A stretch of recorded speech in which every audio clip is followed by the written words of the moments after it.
show that I'm up It yet. doesn't say. Chaparral's here. It Now I'm up. doesn't show. Now I'm up.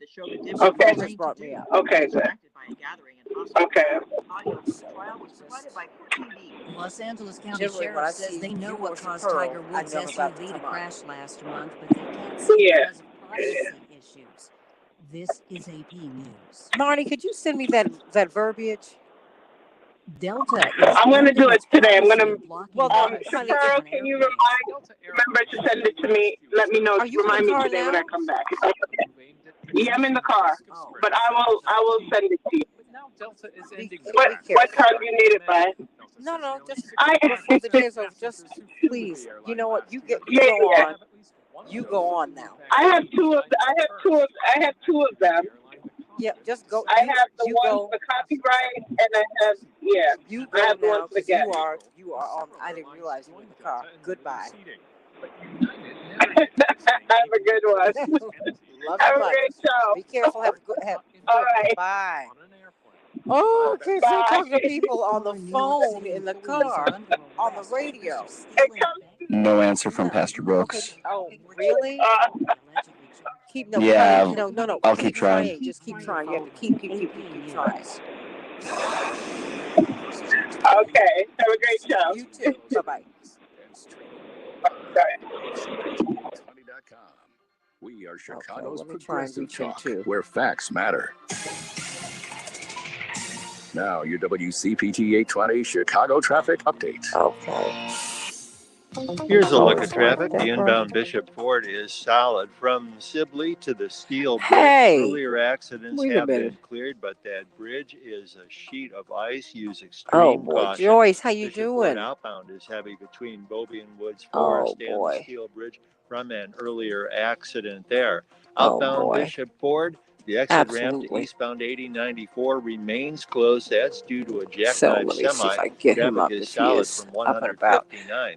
Hey Jewel, 394 hey Samantha, northbound hey between Barbara North Jean, hey Main now. and Bishop Melissa, Ford. how you Traffic doing? is Michael heavy there, Ann. but earlier accidents It there is have been April cleared 1st. as well. What? Tri-state northbound slows Hey, up hey, between hun, 8094 and is Halsted. Pastor Brooks That's up? traffic. I'm Al Verdi. Hi, Oh, I'm okay, calling to perfect. schedule Thank a you, shift. honey. Indeed knows unexpected All employee right, sweetie. turnover Love can you. turn Bye your bye. business upside down. Okay. Like at Sumita's online chai company, to avoid back orders, she needs to get started hiring Okay. right away. Shirley Carter from I need Philadelphia, Indeed. Makiba. Indeed, Good you do. morning. Hello, And the moment you everybody. sponsor a job on Indeed, you get a short list of Carissa, quality how would you candidates from call our in resume from Minnesota? database. Are you in Visit Minneapolis? Indeed.com/credit and get a $75 credit for I your wish first you sponsored would. job post. I wish you would Terms and call conditions in. apply. No, where are you, Adrian? Tom Hartman. The media is all over this And cancel culture Cynthia, thing, how but you how are are they you all missing the this real morning? cancel culture Have you all that's been following actually this trial? happening I right know in I have. front of our Yesterday was face? a lot, The right? Republicans just spent the last Oh my month trying to gosh, it was a cancel lot. any support to Americans who have lost It their was a jobs lot. because of the way that That Trump Charles handled the McMillan with COVID his white crisis. The glasses on, he Republicans was have been ready trying for to his moment. cancel How you stimulus doing, money, Effie? anything to the American Oh people. The boy. Tom Hartman radio program. Uh, Weekdays 11 you're a.m. gonna to be at 2 Effie. p.m. You're gonna be on seeing Joseph WCPT more on the show. 820, where facts You haven't been matter. to bed yet, oh The Effie. possibility of lung cancer can be You pretty know when we scary, work especially if in you're radio, it's approximately like a you don't get young any current or sleep. former Oh my smokers at high gosh. risk. That's why SaveByTheSkin.org wants you to know that So now that you're anyway, optimal everybody, low-dose please CT like and share, scan like that and can share. detect lung And cancer if you early, would, and it please only go over to takes my 60 YouTube seconds. You page, stop the smoking. Now Santita start Jackson screening. Show, and please like For and an easy subscribe. quiz to see if We're you're going to be eligible, talking about, visit I'm going to bring on Dr. Shanina SaveByTheSkin.org. Knighton It at the could bottom save of your the life. hour in just a Coming few up in minutes 15. to thank you, to talk Association's Law about Enforcement Initiative COVID-19, the safety You're protocols that we listening need to to take, and then we'll be WCPT talking about 820 George Floyd. because facts Whew. matter. Back in just a minute. This is the Santita Jackson Show. Hey, everybody. Welcome to the Santita Jackson Show. It's Thursday, April 1st, 2021. I'm Santita Jackson. It's a joy to be with you today from WCPT 820 here in Chicago and AM 950 Radio. Minneapolis, St. Paul, you know we're going to be talking about the George Floyd murder case. Derek Chauvin is on trial, and so we're going to talk about that today. Yesterday was yet another day of compelling testimony. We've got to talk about that. We'll be talking with Dr. Max Wolf about that and this call to boycott Georgia because of these restrictive voting laws that have now been put on the books. That is happening too. And of course, we've got the infrastructure bill. It's $2 trillion. Progressives are saying that it should be $10 trillion at least. We got a lot to talk about today. And then COVID 19, we're going to be talking about these safety protocols that we've got to follow. Many of us who have taken the shot, the J&J shot, which is a one dose shot, or the Pfizer BioNTech, uh, or the some people have taken AstraZeneca, even though there are a lot of problems with that all over the world. At least those are the reports. Many countries still have halted the distribution of those shots. Um, and Moderna, we need to know exactly what it is that we need to do. I mean, many of us are getting these shots and we're thinking that we're free and clear. That is not true. It's not true. So we want to give you the information that is going to keep you as safe as is possible. So it's a joy to be with you today. I'm going to have someone from Minneapolis, St. Paul, a well-known activist, someone who's been a community organizer for years and years, Spike Moss, who knew George Floyd. And of course, this wonderful round table so we can get some information. So, hey, you know what it is. You know what time it is. It's time to get a few of these headlines on the Santita Jackson Show. Chicago, it is cool today, everybody. 36 degrees, partly cloudy. Minneapolis, St. Paul, 44 degrees. You all are warmer than we are. It's sunny. The Dow closed down 85 points. The Nasdaq closed up 201 points, and the S&P 500 closed up 14 points. Everyone was talking about the Chauvin trial, excuse me, as you spoke to the 19-year-old cashier, Christopher Martin, who is now regretful. He said he noticed that Floyd was a big man. He felt that he was high on drugs, but that he was very approachable, very talkable, very talkative. Um, and now he regrets. He says, I have so many regrets. You saw him standing outside of the store with his hands on his head in horror and frustration. He said, I wish I hadn't said anything about the $20 bill that was counterfeit. Wow. And then who can forget Charles McMillan, who gave one of the most emotional testimonies that we have seen during the third day of the murder trial. 61-year-old resident of Minneapolis said that, being nosy is what made him stop when he saw this black man surrounded by the police officers. We're going to be talking about that later on today on the Santita Jackson Show. In the meantime, President Biden has a once in a generation $2 trillion infrastructure investment plan from The Guardian. He unveiled what he called the once in a generation investment in American infrastructure, promising the nation still struggling to overcome the coronavirus pandemic that his $2 trillion plan will create the strongest, most resilient, innovative economy in the world. He chose to give this information at a carpenter's training center just outside of Pittsburgh, where he launched his campaign 2 years ago.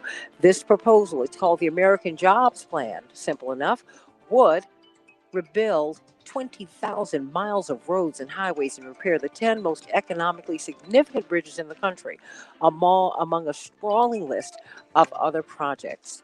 Now, AOC and the progressives are saying we need $10 trillion. The progress that we need is going to cost a lot of money.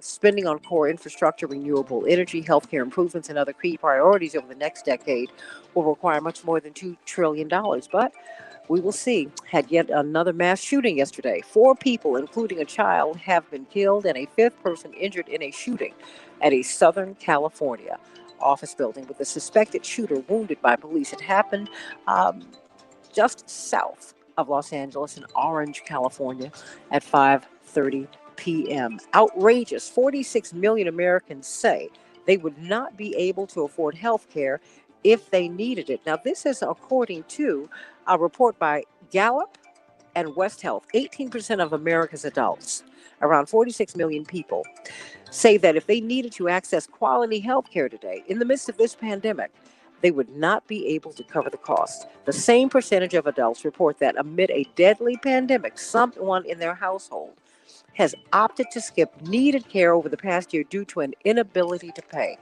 in the pandemic, everybody. Sarah Palin, everyone, has COVID, and now she's urging people to wear their masks. She says she's had some pretty bizarre symptoms. She's she was married, but she is a mother of 5 children. And she says, as confident as I'd like to be about my own health, and despite my joking that I'm blessed to constantly breathe in the most sterile, frozen air, my case is perhaps one of those that proves anyone can catch this. And so, there we go. We wish her well. After dozens have contracted COVID in Florida after vaccination, doctors are reminding people that the goal of these shots is to keep people out of the hospital. We will be talking with Dr. Shanina Knighton about what it is that we can do to be safe. Johnson & Johnson COVID-19 vaccine is delayed by a factory mix-up. Workers at a Baltimore plant manufacturing 2 coronavirus vaccines accidentally conflated the vaccine's ingredients several weeks ago, ruining, get this everybody, 15 million doses of the Johnson & Johnson vaccine, forcing regulators to delay authorization of the plant's production lines. Wow. This mix-up has halted future shipments of the Johnson & Johnson doses in the U.S. while the Food and Drug Administration investigates this accident. Vaccine passports have been launched in Las Vegas, but privacy and choice are still concerns. Do you think that we need to have vaccine passports? What do you think about? These are digital credential systems that can show whether someone has been vaccinated against COVID-19 and can help businesses limit access to those who've been inoculated. Now, this is even though this these shots do not prevent you from getting coronavirus, do not prevent you from developing COVID-19. Now, they help to mitigate it. So it will not be deadly, won't be as serious, but there are no guarantees. What do you think about that, everybody? Just to make you feel good. In the meantime, Italy, we have to watch Italy. They are making COVID-19 vaccines mandatory for all health workers. Now, we have to watch Italy because remember, they locked down. They're one of the first major Western countries to lock down first. Delta and Coca-Cola are feeling the heat from activists and people all over the country.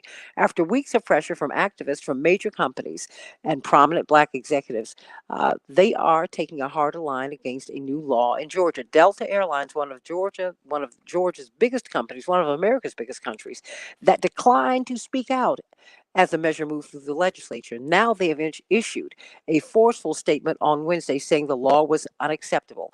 Quote, after having time to now fully understand all that is in the bill, coupled with discussions with leaders and employees in the black community, it's evident that the bill includes provisions that will make it harder for many underrepresented voters, particularly black voters, to exercise their constitutional right to elect their representatives. That is wrong. That is from Delta CEO.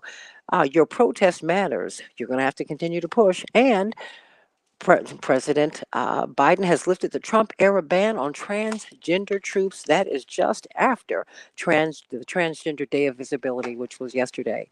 All right, we've got Pastor Darius Brooks. Pastor Brooks, we need some good news this morning.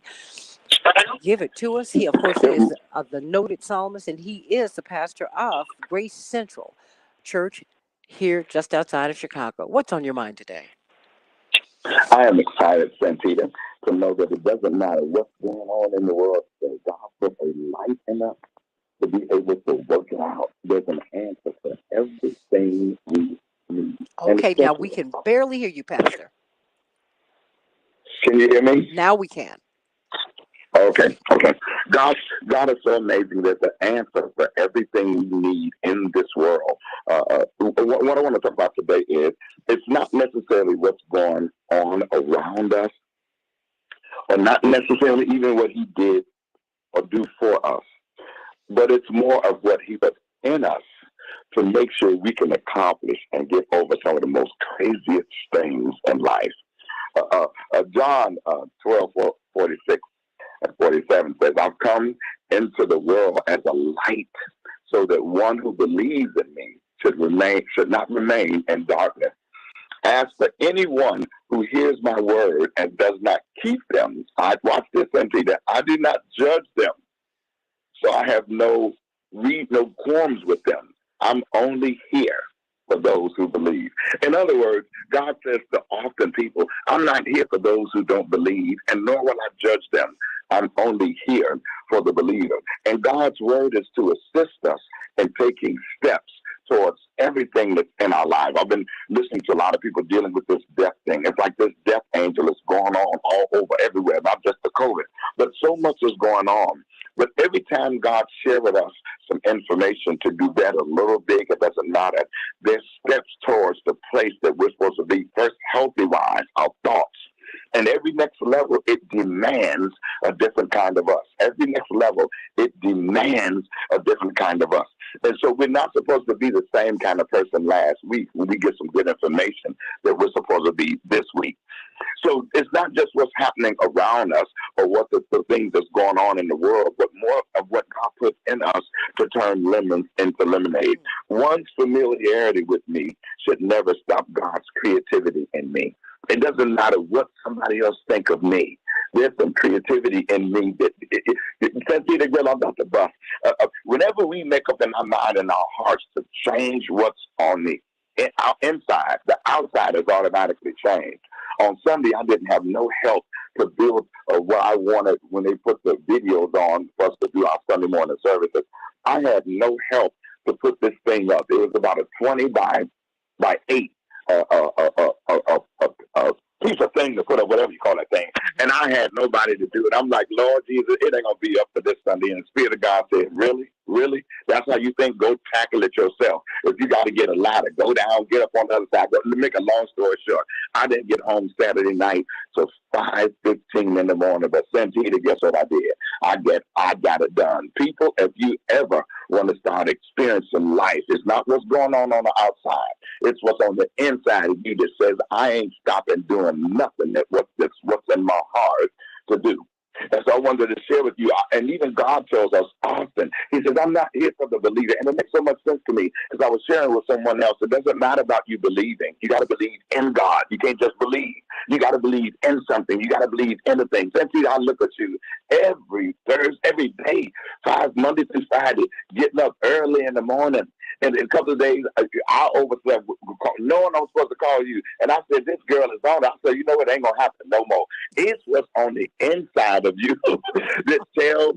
It's so true. It got to be on the inside of you. I don't know who's under my voice, but if you are alive today, that's God saying it's something on the inside of you that you can turn lemons into lemonade. And another thing that really blessed me was it really is. It's nothing should stop what's on the inside of you. You can change anything you want. And one of the things that helps me, and I'm almost done, one of the things that helped me keep going, you ready for this? Put your seatbelt on. Put your seatbelt on. The only thing that's constant is change. The only thing that's constant is change. Everything else is designed to be erased. And people of God, listen, whatever is erased, God has to come back. Watch this. And RE-PLACE. Whatever is erased, God has to come and replace. So you cannot live in your past. You cannot live, well, you can, but you cannot, the way God got this thing designed, you are to overcome and you are to be a winner, not because of, but in spite of. So it's not what's happening on the outside or even so much what God did for me. It's what's happening on the inside of me. Amen. I love that. I love that in this holy week where we're trying to become whole. God bless you, Pastor Derek Brooks. Thank you, Oh, and give the First Lady and my baby Dasha my love. Got to talk to that girl. She's on her way to college. I got to get her letter of recommendation together. I cannot believe that I was at your wedding. Was it 5 minutes ago? Oh, have her call me today. I know, right? Have her to call me. I mean, I can't believe it. Can't believe it. He sang his bride down the aisle and almost performed the ceremony himself. We love First Lady Deborah and First Baby Dasha. She'll always be my baby. That's it. Tell her Aunt Santita said that. I love you, Pastor. I promise. Love you so much. You know what, everybody? That was the good news today. Hey, hey, hey, hey. When you change what's on the inside, everything on the outside changes. It does, it does, it does. I'm a living witness to that. All right, everybody, let's get these COVID-19 Q&A. Let's get this started. We're going to have Dr. Shanita Knighton on with us at the bottom of the hour. But, we start things off with Dr. Deborah Furr-Holden, epidemiologist, world-renowned epidemiologist, the Associate Dean of Public Health at Michigan State University. Some distressing news came our way. Dr. Furr-Holden, 15 million doses of the J&J vaccine have been destroyed. What is that going? You're an epidemiologist. You deal with group health, among other things.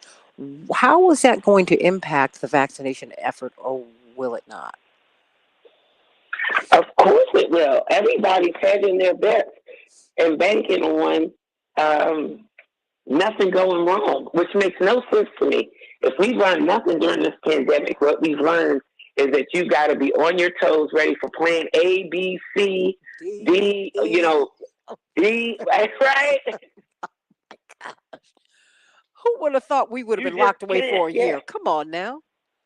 Are you kidding me, Santita? When this all started, and my stake in the ground, you have these anchoring events in your life, and you anchor things around it. Well, so and so died. That was before they died, or after they died. Or that was COVID is now an anchor. Oh, that was before COVID. People say, "Oh no, we met maybe about a year ago," and people say, "No, you didn't, because we've been in COVID for a year." Oh yeah, I guess we met 2 years ago, right? Nobody. This is an anchoring event now in our lives. Nobody would have guessed that it would be going on this long.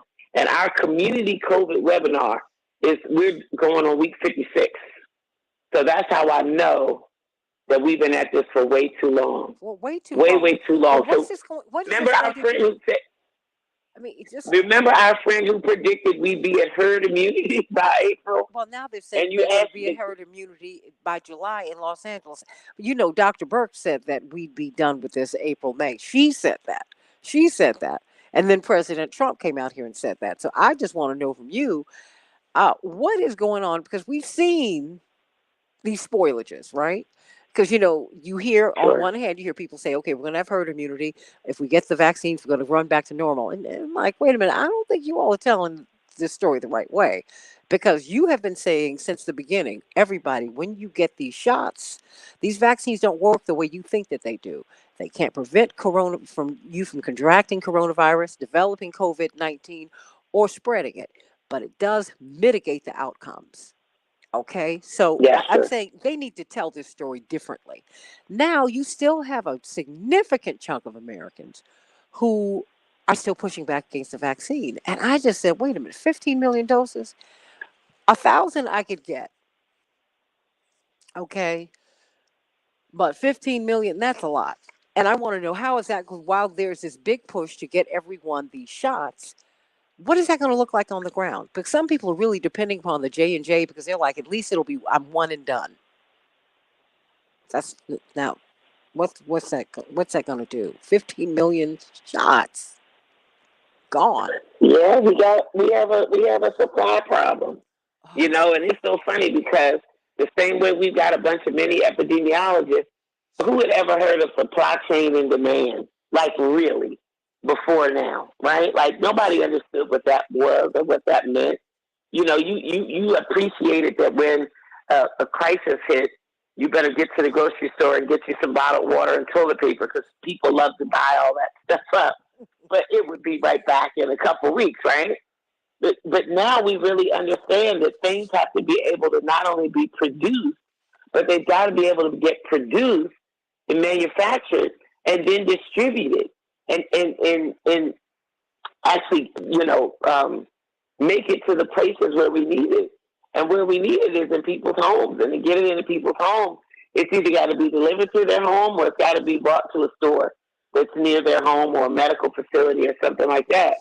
So I thought that whole April herd immunity thing, I said that nobody believed that. As soon as that was said, what did I say? I said no one believed that.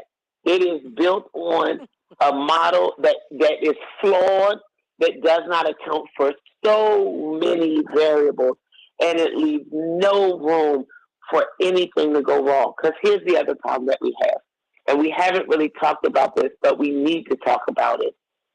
The variant, it's specifically B117, where I am in Michigan, it looks now that somewhere on the order of about a third of our cases are looking like they're falling under this variant strain. And B117 is the UK variant. It is Michigan has one of the highest incidences of B117. We had 500 cases COVID cases in my little teeny tiny county just over the weekend. And it looks like about a third of our cases are B117 variant. B117 spreads easier, and it causes people to become sicker. Well, let me And ask you remember, this. We have vaccines were tested on those. Well, Yeah. I'm about to ask you that. 2 minutes. I mean, I got 2 minutes, not even a minute and a half. Yeah. Will these shots work on this new variant and these other variants that are coming in? Yeah, it looks like it provides some level of protection. The exact level of protection, we're going to have to keep monitoring to know exactly. So I still maintain having the vaccine is better than not having the vaccine if you're exposed to COVID, whether or not you're exposed to the original strains or these new variant strains. It's better to be vaccinated. But be ready, folks. What's coming is we're going to have to vaccinate people likely annually. Well, if you want the best protection, you don't want to get the vaccine based on 2 years ago, coronavirus. 1 minute. Well, how the flu vaccine works. You're getting the vaccine on last year's strain. Well, what I'd like to talk about in the coming days is what's happening with Merck. They pulled out of the vaccine race. They said we're going to focus on therapeutics, and they've had a very successful. They're in the second phase of a very successful trial of a drug that is to COVID-19 what Tamiflu is to the flu, and I want to ask your opinion about that because it seems to me just that they're still tweaking these vaccines. They're still tweaking them, and I want to talk with you about that. But if, we can talk about that with Dr. Shanina Knighton as we talk about infection and how we can prevent infection. Everybody, everybody's saying that this that we cannot let down our guard when you get the shots. You can't. But that's why we need to sell this a little bit differently. Dr. Deborah Furholden, people need to understand that this vaccine mitigates the virus. It doesn't prevent it. I'll talk about that and how we can keep ourselves safe with Dr. Shanina Knighton and Dr. Deborah Furholden on the Santita Jackson Show. Back in just a minute. Be right back. Dr. Deb, hold on 1 second, okay? Yep. Okay, thank you, sweetie. Oh. Oh.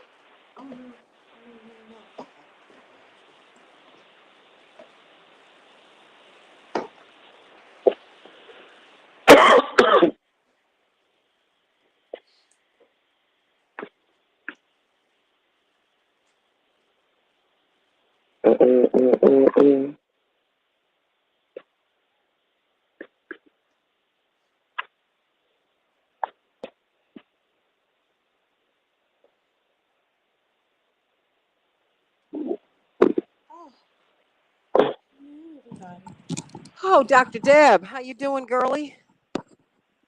Good. And they done threw these doses out right here in Baltimore. Oh, so what do you mean by that? Well, I mean, yes. It was at a production facility here. That's right. But you know what? Now, a lot of people are saying, Kenneth said, this looks like sabotage. It's so many that I said, wow, whatever it is, it's disrupting the supply chain. It is going to be a challenge. And now we've got the vaccine passports. There's so much to talk about. I mean, girl, it's like every day I'm sitting up here with stacks and stacks of papers. Stacks. Dr. Knighton is on the line. Thank you. This is my today stack. Dr. Knighton, Dr. Shanina Knighton, in whom we are well pleased. How you doing? I'm fine. How are you? Oh, thank you so much. You've got Dr. Deborah Furholden. We are your top cheerleaders. Well, I don't know. I think there's so many people cheering you on. We're so proud of you, girl. We don't know what to do. I just can't take it. But you know what? Thank you, both. Oh, no. We just love you. And what I want to do today is I need you to walk us through these protocols. Dr. Deborah Furholden is always saying, I feel like I'm a broken record. I've been saying this for a year. Is anyone listening to me? I said, girl, you got 3 kids. You're about to have another baby, a grandbaby. You have to say the same thing to these kids over and over and over again. But I think I don't think that it was explained properly to us the first time. Because I told you a couple of days ago, I said, now, wait a minute. Deborah, Shanina, I've had friends who have gotten their second jab or they've gotten the J&J dose, and they think they're free and clear. And let me tell you something. You can't tell them that they're not. Yeah. So I think when you talk about this spread, I'm just saying, now, I'm not an epidemiologist. I'm certainly not a PhD nurse. I'm not an infectious disease specialist. I don't do any of that. It's just anecdotes. And of course, I was talking to my mom about it. Dr. Jackson, she's not a doctor, but she has raised 5 kids to maturity. And, it's like, I told you these masks that she made for us when they were telling us not to wear masks. I've told Deborah about this last year. Deborah and I have yet to meet in person, by the way. I said, girl, my brother wore this mask when my mother did one of her Costco runs. He said, I felt like I had a mattress on my face. She had put so many Back in 30? layers on that thing. She said, I don't care what they're saying. You need a mask. And this was last February, March. So, and I'm glad that she did that because it was true. And this is when when you went on Amazon, you could not get this mask. You couldn't get anything. Oh, there's just so much. Let me have a woosah moment, y'all. Just hold on. Oh my gosh, I'm trying to get it together. I'm trying to get it together. This is the Santita Jackson Show. Hey, everybody, welcome to the Santita Jackson Show, WCPT 820. The nation's largest progressive talk radio station here in Chicago, and AM 950 radio. My brothers and sisters to the north in Minneapolis, St. Paul, the voice of progressive Minnesota. At the top of the hour, we will be talking about the George Floyd murder case, the Derek Chauvin trial. I cannot wait to get your thoughts about those powerful testimonies that we saw yesterday. I mean, I think we all cried along with the cashier from Cup Foods and from Mr. McMillan, who said he was just being nosy. And wow, can I get a witness? So many witnesses. But let's talk about COVID-19 because you know what? We're living in the midst of this moment with this trial. At the same time, we're beginning to see surges in COVID-19 infections. And maybe it's spring break, maybe it's, maybe we reopen too soon, which is what Dr. Deborah Holden has said. I agree. And, but I'm wondering also, Dr. Shanina Knighton, how a lot of big and little things that we may or may not be doing to really protect ourselves. I mean, this is your area of expertise. Of course, you are the research scholar at the Francis Payne Bolton School of Nursing at Case Western Reserve University. And she's one of the few people in the world who specializes in what, Dr. Knighton? I specialize in infection prevention, so I'm known as an infection preventionist. And so there are about 15 to 20,000 of us in the world that exist, and we essentially are studying how to prevent the transmission of pathogens. So when different bugs emerge, or existing bugs, specifically the ones that are resistant to antibiotics or that will cause death, we are responsible for making sure how do we stop that germ from spreading to a surface by studying how that germ actually spreads to a surface and ways to prevent it or from people to people. What are we doing right? What are we doing wrong? Do you think that we are, would you attribute, well, to what would you attribute this surge in the COVID-19 rates? It seemed like we were going down and now you've got the head of the CDC, Dr. Walensky, who's going on television saying, she has a sense of impending doom. I said, that's not good news. What is going on here? So, for one, I can say that, yes, there is a significant, I would say, acceleration or pace of individuals that are getting vaccinated. The issue is that we're talking about people letting their guard down too soon. So with, let's say, some vaccine candidates that are 2 doses, let's say individuals go get that first dose. Some individuals think like, hey, I got this first dose. Now it's 28 days between doses. So they receive that first dose, and then it's like, oh, well, I at least got my first dose, so I'm good. And so these are individuals that will go out and they're functioning as if they are fine. It's if their body has enough of the antibodies built up against symptomatic COVID that they think that it's okay to just kind of function and say, oh, I don't need my mask. Hand hygiene all of a sudden has went away, and these are things that should be practiced whether we're talking about COVID or not. And then individuals will go and they will get their second dose. And again, after that second dose, you still need time for your antibodies in your system to be able to build up. You have other individuals, let's say, that have COVID and maybe they didn't go get tested before they got vaccinated. Well, we know that your body is going to be building up antibodies against COVID, and so the vaccine may not work as effective. Individuals that are on antibody therapy, it may not work as good. I tell individuals that go and get a vaccine, let's say you go get a shingles vaccine, it's within 14 days of going to get the COVID vaccine.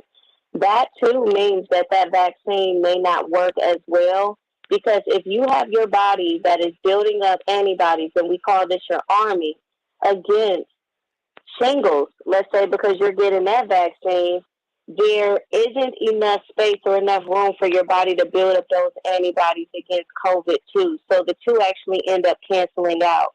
It's like you have your army is fighting two different wars or battling to where they end up neutralizing each other. And so we're starting to see all of these things occur. In addition to the fact, again, and I mentioned this last time, Santita and Dr. Deb, that individuals, and I talk about the one set or the one mindset or the unifocal lens of that we've gone from saying, oh, everybody wash their hands, and then it was, oh, everybody test. Then it was, oh, everybody wear masks. Then it's, oh, we got vaccines, so let's just focus only on vaccines. When all of these infection preventative measures, such as making sure you're cleaning your hands, such as making sure you're wearing your mask properly, and even cleaning your hands properly, what does socially distance really look like? These are measures that individuals are not necessarily taking appropriately, and as a result, they're starting to see the surges. I've seen people say, oh, well, I just got my vaccine, so now I can go visit my 80-year-old mother, when we're still forgetting that there are other symptoms that exist outside of COVID.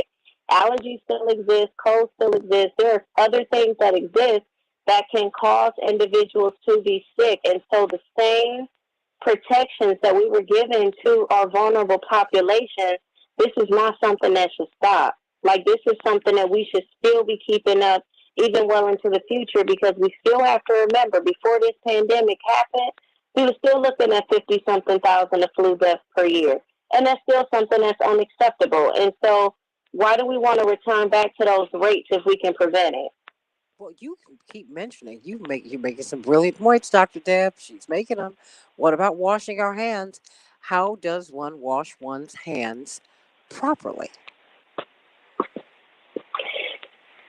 So I just want to put out there that only 3 to 6% of individuals in the U.S., the study's been done, and only 3 to 6% of people clean their hands correctly. And when you're cleaning your hands, it's not just about saying, I want to sing happy birthday for 20 to 25 seconds. You have to not only make sure you're washing the front and washing the back, you have to make sure that you're scrubbing your fingertips, your fingernails. The area where the thumb meets the hand is very nasty, and that's something that we tend to forget. We also tend to forget our wrist areas. And most importantly, when we're scrubbing them, we have to remember that if we have plastic nails or if we have long nails, it is essential that you take some sort of toothbrush and you scrub up under your fingernails, because up under your fingernails is one of the places that loves to harbor germs. And when we know with COVID, it loves plastic and can live on plastic for up to 4 days. So if you do have the artificial nails, just think about how long that pathogen could be living on that surface. And so that's something to think about. And just for our audience, when I say pathogen can be a deadly bacteria, a deadly virus, or a deadly fungus. I'm stunned, and I used to get the personal note. I would get the gel, not gel nails, but the no chip nail polish, and that for me Mhm. has not worked out well. I was doing it for years, and now I've had to cut all my nails off to regenerate my nails. But I started carrying a toothbrush around because I'm a little. My grandmother worked in food services in a hospital at the VA for like 30 plus years. Mhm. So she was really a germaphobe. I've talked to Dr. Verholden about this. I mean, when we came to her house, we had to leave our luggage in. Yes, God rest your soul, Grandma Gertrude, but we had to leave our luggage in her garage because she wanted to wash everything because she didn't want those Chicago roaches in her house in Mhm. Virginia. But she Mhm. worked in the hospital. And she said, "You don't know the filth that people carry around every day." When you walked in her house, and this is 40 years ago, 50 years ago, you had to take off your clothes and go bathe immediately and put on a fresh set of clothes. He said, "You're not going to bring the dirt of the day into my house. You're not going to do that." Um, and it's almost Which makes sense. help me with that because I said, you know what? I think she had a point. She did. And even too. So let's talk about the bringing the dirt of the day. So, and this is even tying into hand hygiene. So, our cell phones, there are third hands. And many people don't think about it like that. But you use your cell phone for everything. So, you're putting your cell phone up to your face and it has germs on it. And just FYI, if anybody even looks it up online, our cell phones are 10 times dirtier than a toilet seat. So they can contain E. coli and all other kinds of bacteria and germs.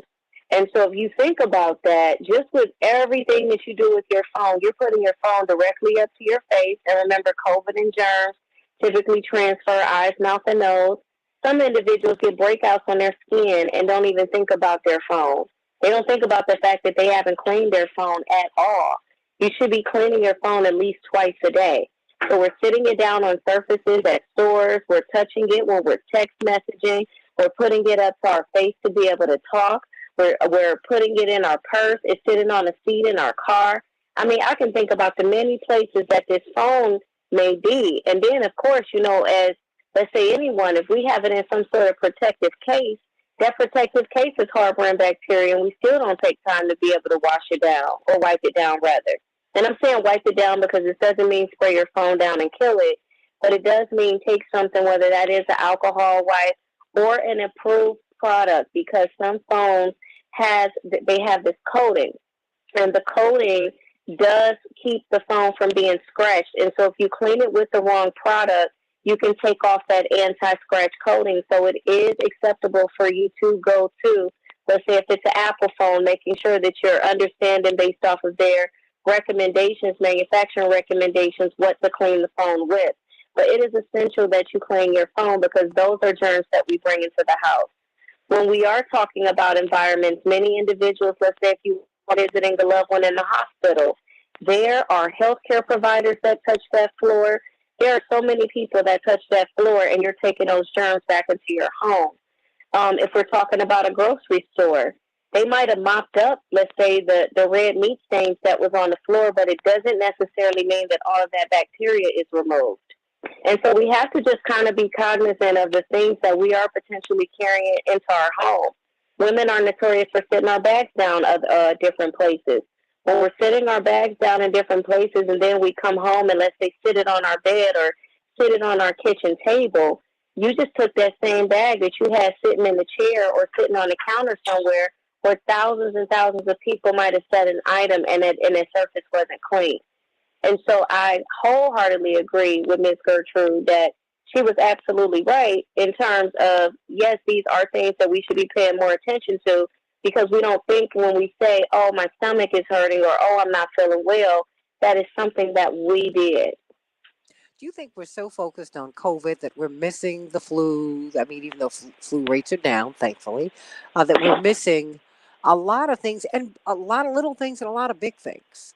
because people are still getting Yes, cancer, right? They're still trying to absolutely. manage diabetes and on and on. And Dr. Deb, I want you to jump in here too. But Dr. Knighton, uh, we're so consumed with this pandemic, and we should really be focused on it. I think we're missing some other things too. We are.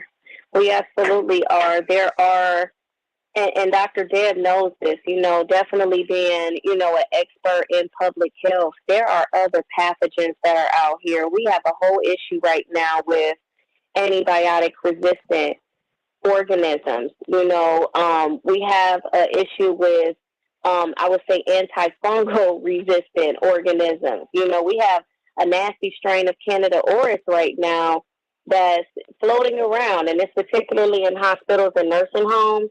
But 1 in 3 people with this infection will die.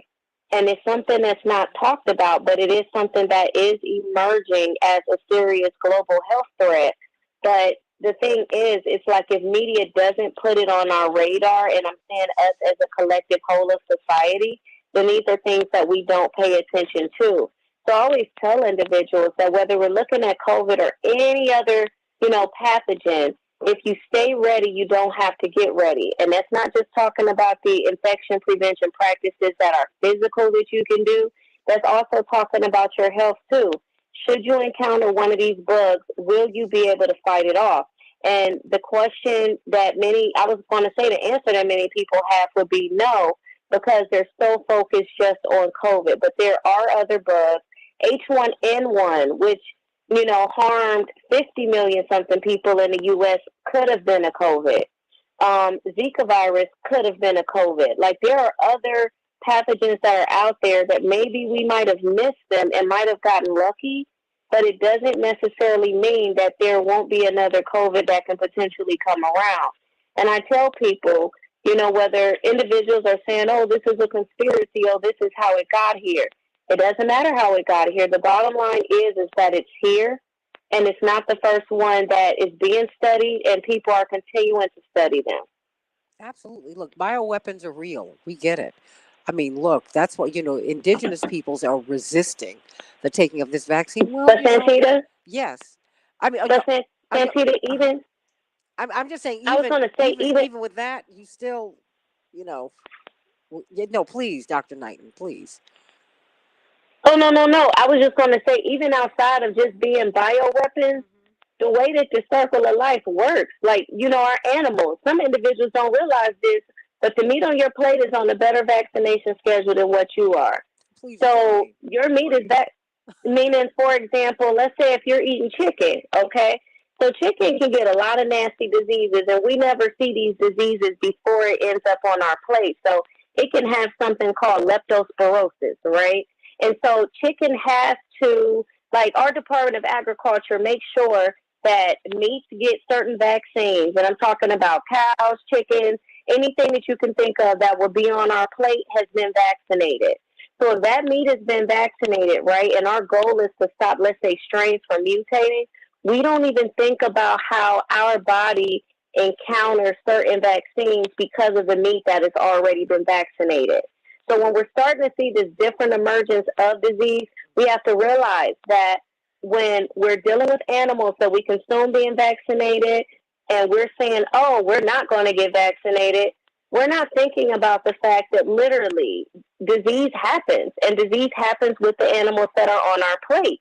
Even with something as such as listeria, it was just 2006 that honestly, and this is for anyone now, if you eat any kind of processed meat in the United States, such as lunch meat, such as pepperoni, anything that's processed, I can tell you that your meat has a spray-on virus on your meat, and that is to prevent listeria. And this was approved by the FDA in 2006 because the hope is that the spraying this virus, an actual virus, on the meat could prevent listeria from showing up in the meat. Now, you will never know if your meat had listeria because what happens is let's say if it is some lunch meat that it's been sprayed in, it actually forms. It'll treat it inside of the actual meat, and then it'll burst inside of the actual meat and kill it. And I know that it sounds disgusting, But these are things that I need individuals to understand when they are I would say focus on just the ingredients or just this one vaccine, is to ask yourself, what am I already putting in my body that could potentially be putting me at risk? What am I what am I putting in my body that I'm concerned about with this vaccine that I've already been exposed to or I've already been treated with? And so these are things that we really need to ask ourselves when we're talking about why or why not to get vaccinated. Because I do understand there is a lot of skepticism.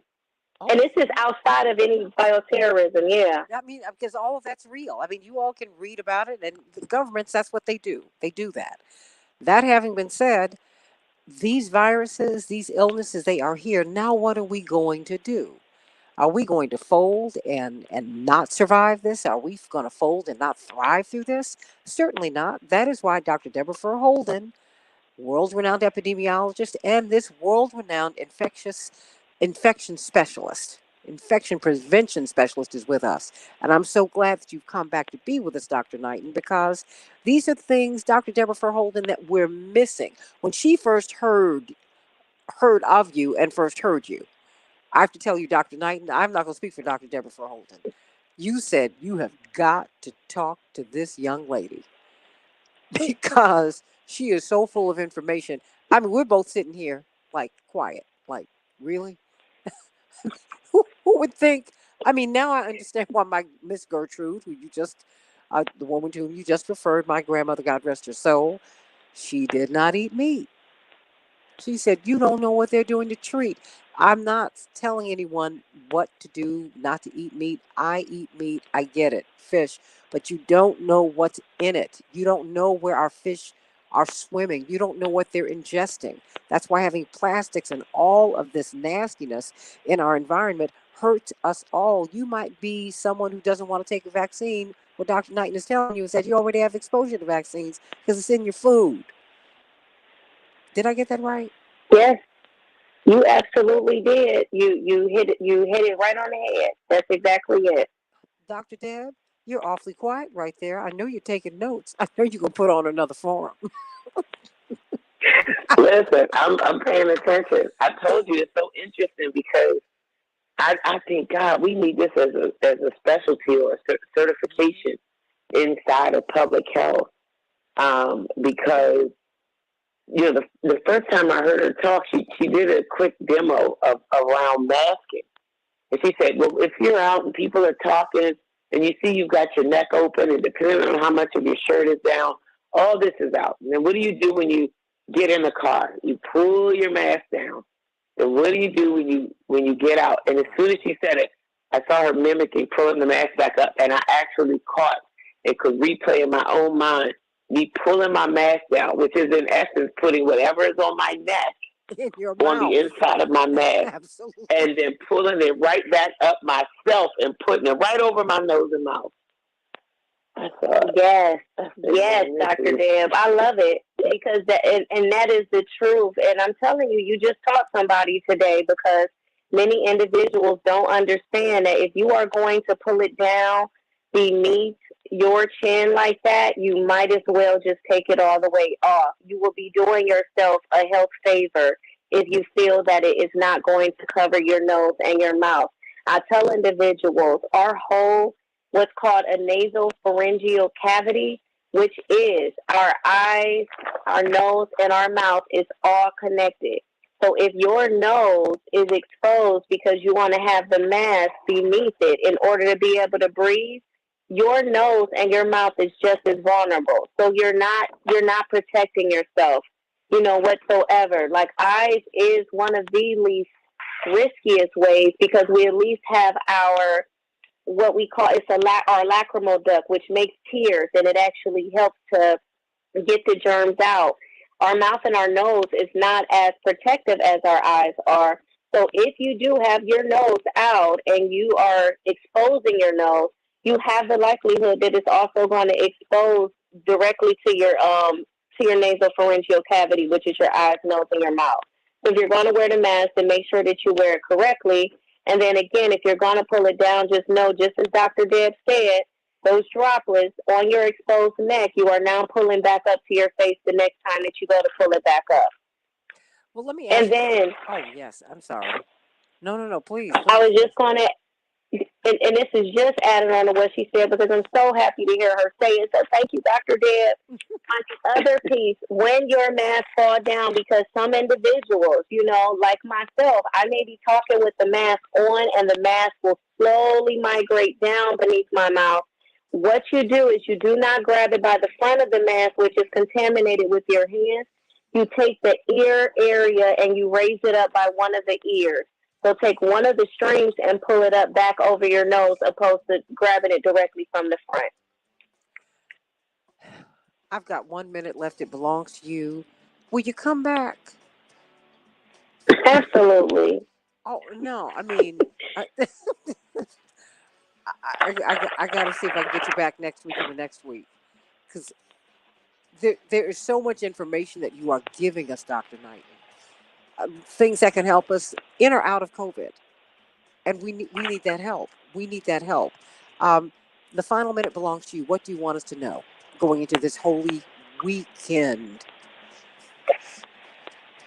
So I absolutely want to say, first and foremost, that God is with us, or your higher power is with us, has been with us absolutely this entire year, during this entire time. We have treatments out here. We do not have cures.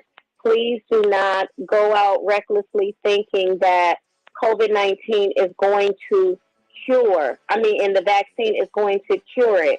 We can stop the strains from mutating rapidly for individuals that get vaccinated. I say be kind to the individuals that choose not to get vaccinated, and just understand that we are all working in tandem together. So if you are or are not vaccinated, continue to practice infection prevention because you never know how well you are being protected, and you never know how protected those are around you, but you could be saving someone else's life. So please make sure you're cleaning your hands correctly, including your third hand, which is your cell phone. Make sure you are cleaning it at least twice a week. Make sure that if you're wearing a mask, you are wearing it correctly and washing it every single day if it is a cloth mask, because it can harbor other germs outside of COVID. And thank you so much for having me. Oh, look, you're part of the family. Going to have you back in a few days. Dr. Shanita Knighton, brilliant PhD nurse out of Case Western Reserve University, and, of course, the brilliant Dr. Deborah Fur Holden, Associate Dean of Public Health at Michigan State University. Thank you for bringing us all together, Dr. Deborah Fur Holden. George Floyd coming up on the Santita Jackson Show back in a couple of minutes. Wow. Dr. Knighton, as I'm having my allergy attack today, even though I took my Claritin, I'm going to tell you, you are too much. Between you and Dr. Deb. Oh, and wow, and you're proving my grandmama right. I know she is in heaven wagging her finger at me.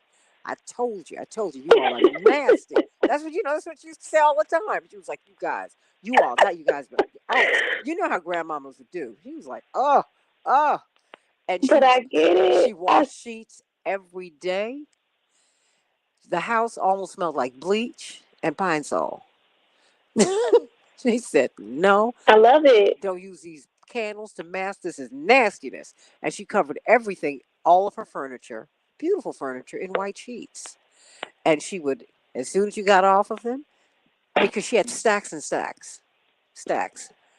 But starched white sheets, you got every day, and they were new. She said, don't. And you know what? I changed my bed every day.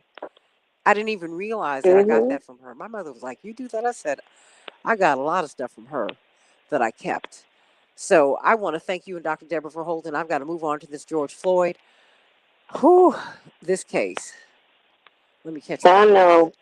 It's crazy that we hear, right? Oh, look, that's a public health crisis. You talk about stress.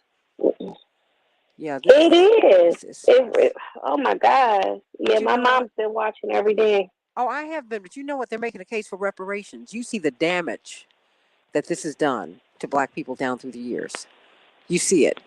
Mm-hmm. When I saw cool Papa McMillan with those white glasses on, I said, he's ready for his moment. Bless his heart, being nosy.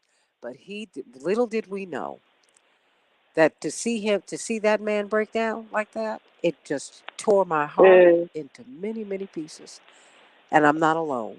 But I'm sending you my love, Dr. Knighton. Please send me a text and let me know when you can be available next week for Dr. Deborah Verholden and I, because Dr. Deborah Verholden is your godmother in the sciences, and I'm your godmother over here in media. So we expect to see I you love you next guys. week. We love you. So let us know Absolutely. when you can be with us next week. See, Deborah, I'm already claiming her.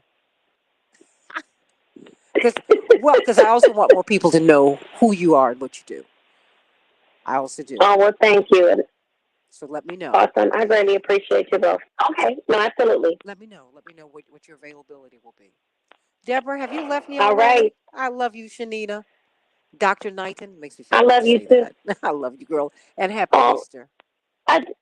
you too, and sending positive vibes and prayers as we continue to go through this time with this case. Absolutely. Yes, we need that. And thank you for being so understanding, because you were supposed to have been with us yesterday, but you said, no, our community needs to hear about this. And so we're going to move on to that. Yes. Dr. Deborah Verholden, All I'm righty. sending you much love. I love you, Dr. Knight, and I love you, Dr. Deborah Verholden. Let's get right to Love this. you too. Oh, with all of my heart, girl.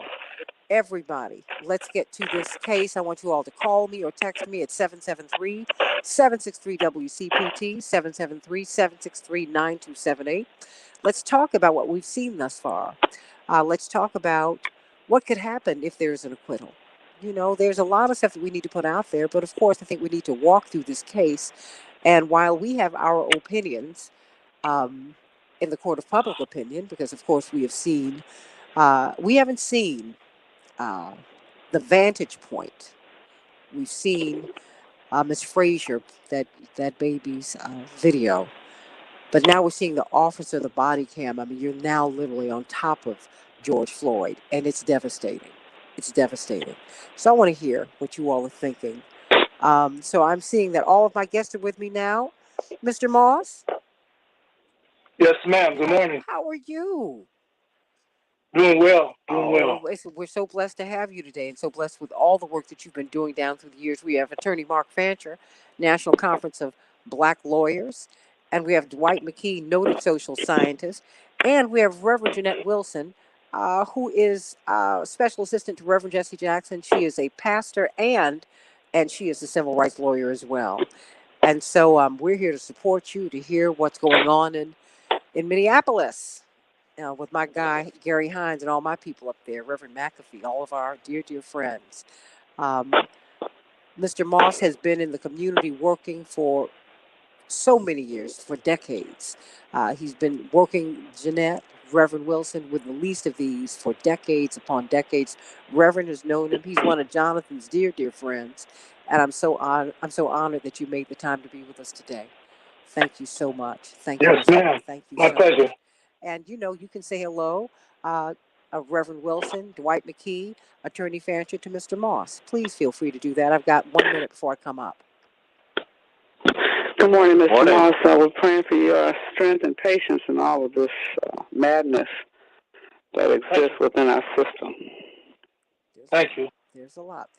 We're going to find out what's going on in Minneapolis, because it's, Jeanette, as you know, it's one thing to read about it, even to see it on television. 1 minute. But this is a community. It's another thing to live it. Oh, yeah. When you see the people, the witnesses, you see this has been a trauma upon a whole community. But, this makes a case for reparations, because this is what Black people have been living through for more than 400 years. And now we're just beginning to see our tears. And Absolutely. God bless us.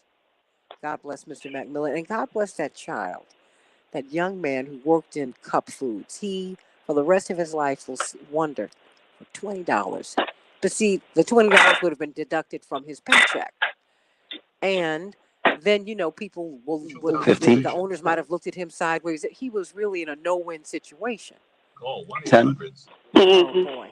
God bless him. God bless him. God bless us all. So call me, text me, everybody, 763-WCPT, and I can hear something in the background, so please make sure we're not doing anything, okay? Thank you so much. This is the Santita Jackson Show. Hey, everybody. Welcome to the Santita Jackson Show. It is Thursday, April 1st, 2021, one day before Good Friday, 3 days before Easter, everybody. Holy Week, Holy Week. Wow, we're going to be talking about the George Floyd case, the Derek Chauvin case, and we're going to be talking about, we're going to be talking with someone who actually knew George Floyd. We're going to have Dr. Max Wolf joining us at the bottom of the hour, as he does every Thursday at 7:30, and we'll be talking about this. And in the meantime, activists are pushing on McDonald's, excuse me, not on, well, on Georgia-based companies uh, like Coca-Cola, like FedEx, and the Hollywood studios that are down there. They're pushing on against them, saying, we need a boycott because you all have had an opportunity to help to mitigate these restrictive voting laws that were signed into law last week. And if you don't do something about it, if you don't apply the tremendous power, that pressure that corporate America can apply, we're not going to do business with Georgia. So what do you think about that? Even President Biden has said that the All-Star game, the baseball All-Star game, should not be played in Georgia until they rectify this. Wow. Think about that. That's big, big, big news. Everybody, let's get to some of these headlines as we get to the George Floyd case. I want you to call me or text me at 773-763-WCPT, 773-763-9278 right here on the Santita Jackson Show. So let's get right to it, everybody. All right, Chicago, we're going to have a high of 36 degrees, partly cloudy. Minneapolis, St. Paul, 44 degrees and sunny. The Dow closed down 85 points yesterday. The NASDAQ closed up 201 points. The S&P 500 closed up 14 points. The Chauvin trial we're going to talk about in just a hot second. In the meantime, President Biden has unveiled a once-in-a-generation $2 trillion infrastructure plan. He spoke at a carpenter's training center outside of Pittsburgh, where he launched his campaign 2 years ago. This expansive proposal, called the American Jobs Plan, would rebuild 20,000 miles of roads in the United States and highways and repair the 10 most economically significant bridges in the country because they are in disrepair, among a sprawling list of other projects that Biden said would confront the climate crisis, curb wealth inequality, and strengthen American competitiveness. In the meantime, we are seeing that there was yet another mass shooting in California, just outside of Los Angeles. 4 people, including a child, have been killed and a 5th person injured in a shooting at a Southern California office building, with the suspected shooter wounded by the police. It happened around 5:30 p.m. yesterday at a 2-story office building in Orange, California, just south of Los Angeles. It's outrageous. That is what many activists are saying. 46 million Americans, according to a poll and a report from Gallup Poll and West Health, they say that 18% of American adults, that is 46 million Americans, say that if they needed to access quality health care today in the midst of this pandemic, they would not be able to cover the cost. That same percentage of adults said that amid this pandemic, someone in their household has opted to skip needed care over the past year due to an inability to pay for it, everybody. Wow. Sarah Palin has revealed that she has COVID-19. She said, look, my case is proof that anyone can catch this. She said she's experiencing bizarre symptoms. It's been in her family, and she's urging others to continue to wear their masks, everybody. So, Delta and Coca-Cola are feeling the heat from activists. They have been pivoting on Georgia's restrictive voting laws. Now, they've had an opportunity to weigh in on this when the law was being written, but they chose not to do so. Delta, one of Georgia's most important companies, one of the biggest companies in the world, they declined to speak out as this measure moved through the legislature, and they issued a forceful statement yesterday saying that the law was unacceptable after all of this pressure from activists and prominent black executives who have taken a stand on these onerous voting laws in Georgia and throughout the country. The Delta CEO said this: after having time to now fully understand that all that is in this bill, coupled with discussions with leaders and employees in the black community, it's evident that the bill includes provisions that will make it harder for many underrepresented voters, especially black Americans. It will make it hard for them to exercise their constitutional right to elect their representatives. That is wrong. The entire rationale for this bill was based on a lie. And President Trump is lifting the Trump-era ban on transgender troops. Let's get to the George Floyd case. I want to hear what you're thinking, everybody. We were all moved. Paul, let's cue up Mr. McMillan. Let's hear what he had to say yesterday. I can't believe it. I can't believe it, man. Can I stop it right here, please? Mama, look. Mr. McMahon, you need a minute?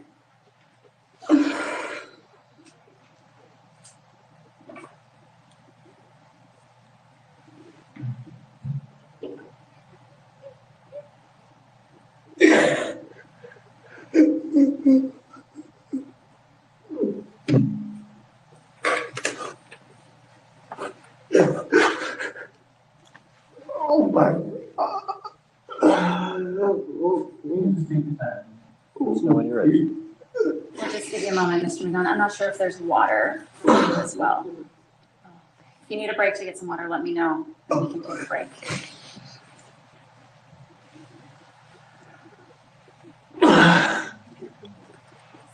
May I approach, Your Honor? You in?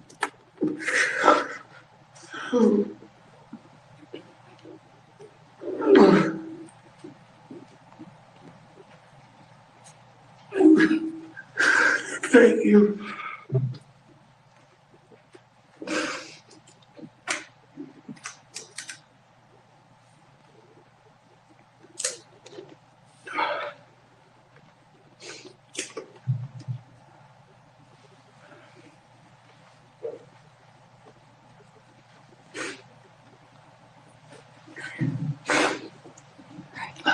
You okay? Yeah. I know that this is difficult. Can you just explain sort of what you're feeling in this moment? I feel helpless. I don't have a mama either. I understand him. My mom died June 25th. Hang on just 1 second, Mr. Let's take a 10-minute break. We'll take a little break. My. The Santita Jackson Show, AM 950 Radio, Minneapolis, St. Paul, WCPT 820 in Chicago, the nation's largest progressive talk radio station, AM 950 Radio, the voice of progressive Minnesota. Call me or text me. 773-763-WCPT. GWC Injury Lawyers gives you the opportunity to text. That was a lot to hear as we are joining us today, Reverend Jeanette Wilson, Esquire, Senior Advisor to Reverend Jesse Jackson, Rainbow Push, pastor, and Attorney Mark Fancher, National Conference of Black Lawyers, noted social scientist Dwight McKee, and joining us once again, I'm so honored to have you because I know a lot of people are pulling at you. Spike Moss, he has been on the ground serving the people of Minneapolis, St. Paul, making the case for the fourth worst place for African Americans to live in the United States. And he's been doing it for decades. And we're so honored that you're with us today. Spike Moss, Mr. Moss, when you hear Mr. McMillan, who said, you know what, I was just being nosy, bless his heart. And I just, I have to tell you, Mr. Moss, I said, no, he saw a black man saw a black man surrounded by the police, and he wanted to give this man witness, even though he didn't know him. What is your reaction to what we just heard? Well, if I might give a short backdrop, as teenagers in 1966, we witnessed a young black girl, no crime committed, get beat in downtown Minneapolis in broad daylight, 14 years old with nightsticks. And we entered that street and fought those cops and started the first rebellion. Since that time, most people don't know, before Floyd, Minnesota had 6 rebellions. There's no other state or city that's had 6 rebellions. And the only reason you don't know it, Channel 4, 5, 9, 11 are owned by them, and they never allowed people to know we were Ferguson before Ferguson. That cry that you heard, we heard over and over again in this state, but we didn't have these cell phones to film it, and the so-called Negro had no credibility that the white man must honor or respect. So we witnessed this all of our history in this city, and that's why we're the only city in the United States that has 6 different rebellions. The day that Floyd died, we added 3 more. North Side, South Side, St. Paul, all rebuilt at the same time. That's how sick and mad it is up here and how hurt and disturbed black people are about this. As a matter of fact, white folks are preparing for the fallout. The first thing they did, they stacked that jury with 8 white males. In Minnesota, if you got 25 white people in a room, 22 of them are going to be racist. They already put white on there. They stacked that jury. They're betting on a hung jury. They know if they get a hung jury, that speaks to why the courthouse downtown has a 7-foot wire fence. Behind that fence is a cement block. Behind that is rows of barbed wire. Behind that is another 7-foot fence. And behind that is another block. All the way around, cement blocks about 4 feet high. Around the government center where the case is going on, that fence is 7 to 8 feet high. We have brought in all the police from around the state, including both cities, and the sheriff's department from both cities. We have brought in more than 2,000 National Guards, and we are prepared to pay that money because they're saying in the meetings that I attended, we would not allow 37, 38, 39 more million to be destroyed in this property. I don't think you would prepare like that if you didn't plan to make these men not guilty, and you know the culture of blacks in Minnesota if you do it. That is shocking, and no one is telling that story, and that is why we have Spike Moss with us today to talk about. Really, there's a story behind the story, Mr. Moss. What are people saying about the testimonies that they've heard thus far? Well, when you're used to having your heart broke like that, because we had as many kids gunned down by white folks as we had adults, we are used to that pain. We're used to being rejected. Minnesota, for decades, when I was standing up against police brutality for 56 years, they sent the case to the secret grand jury. It's such a secret, we don't know who they are, where they are, when they meet, where they meet. But they keep coming back with no bill. Let me just add this to what I'm saying. I won 98% of all my lawsuits in police brutality cases, and I lost 100% of all charges against white officers. No state, no city is that perfect. Dwight McKee, this sounds like what you've been saying all week. Well, let the record show. But, first, let me give my condolences to you and my congratulations for fighting a good fight. Thank you, sir. They raised a great question one time, Sam. They say everybody wants to know why I sing the blues. Well, what you see is that black culture is living from one existential crisis to the next. And we see this as an event, but for a lot of these people, this is their lives. For a lot of us, this is not an abstraction. This is a event that occurs over and over and over again. And I keep saying, like Popeye, boy, people get to a point where they've had all they can stand. They can't stand anymore. And I applaud his analysis. I think that they've set up to find a hung jury. They have a hung jury, and I think that they know that there's going to be some kickback if they do.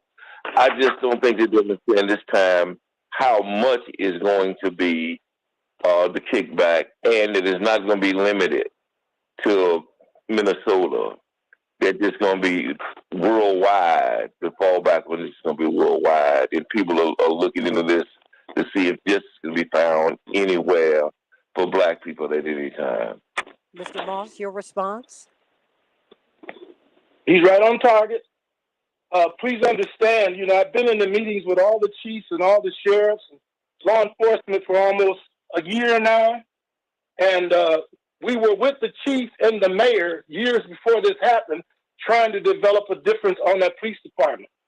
Now, here's the deal from intelligence, from police and FBI in those meetings. Every racist extremist had vowed to come here. When they come, they don't care about the outcome of the trial. They intend to start their race war here or attack the government because the anarchists are here too.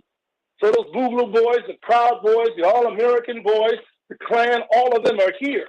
But different than most cities, we have every racist extremist group, they are homeborn right here. And they show up at our Capitol every year with a permit under freedom of speech to spit their hate. And they're in every corner of this fake liberal state. So they understand that you've got people here from out of town, all over the country. You got people here from the world. You got people here who want to protest. You got people here ready to burn. And then you got them fools back here that most of you didn't understand when Minnesota was going down. Those fools came in here and blew up most of them buildings. They did not burn them down. They were military people. They knew it. They did not prepare themselves, and they got hit. This time they think they're preparing themselves, but at the same time, they're only doing it because they know they're about to do wrong. The personality and the mentality of my people in this state is this. If you let one go, we're going to burn it down. You can't change that because they witnessed this over and over again in the state of Minnesota. Let me speak to you. Attorney Fancher, your thoughts about what you're hearing? Well, I think that at this point, most people who are even slightly conscious should be aware of the fact that we're in a war here. And when you're in a war, you can't afford to let emotion cloud your thinking. That we really need to, throughout this process, remain very clear-headed and analytical as we watch what unfolds. And we can learn an awful lot as we do that. Now, Mr. Moss has said something very significant, which I think we need to take note of, and which should be part of our analysis. You know, he said that he has won all of his civil claims against the police officers, but lost when there have been criminal charges filed against them. That is something that happens all of the time, and it's intended to protect law enforcement and protect police at all costs. So in a case that I was involved in Michigan, where there was a firing squad execution of a homeless black man in full view of all of the cameras, where there should have been at least a prosecution of the officers involved, the Justice Department told me repeatedly that, well, they didn't think that they could bring criminal charges against these officers, and it was almost as though they were trying to pat me on the head and say, you know, you can always file a civil suit and get them that way. But the reality is, and what many people don't understand, is that civil litigation does not reach the actual officers involved. You know, if you overcome qualified immunity and you're able to pursue a claim against them, if you get a settlement, sometimes in the 6 figures or 7 figures, or if you get a jury verdict which awards damages of a great deal of money, none of that comes out of the pocket of the officer who was involved. All of that is paid for by us. It comes out of the municipal treasury to pay those damages and those settlement awards, which means that for a police officer, they walk away unscathed, scot-free, untouched, without any type of punishment at all. And so when they refuse to convict or bring charges against officers, or even when they're sued, the officers never face any consequences, and the system is designed that way. And we need to understand that, the extent to which the system is designed to protect, shield, and insulate police officers no matter what they do. Reverend Wilson, you've seen this before. What say you? Well, I think we have an interesting dilemma here.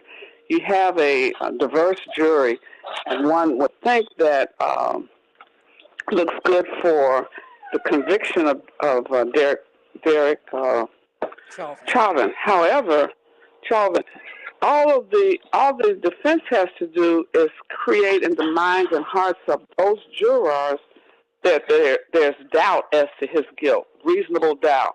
And that's very subjective. And so what the defense, I think the prosecution has put together a case that really makes a strong case for absolute murder by the police officer. But the defense is trying to introduce, and will try to introduce when they start to call witnesses, other factors. they're going to bring into consideration something that George. Okay, I'm sorry. I can hear something in the background, everybody. Okay, very good. I can hear it too. Okay, so if you could. That George Floyd must. They're going to introduce any kind of evidence they can to show that George Floyd had somehow done something wrong. His character was such that he was not. He deserved. It's almost like he deserved the treatment that he received. That the police officer was somehow justified in doing what he did, and so they're going to constantly introduce conflicting stories about the character of George Floyd as if he's on trial. And as you know, Santita, they've done this in police-involved shootings all across the country.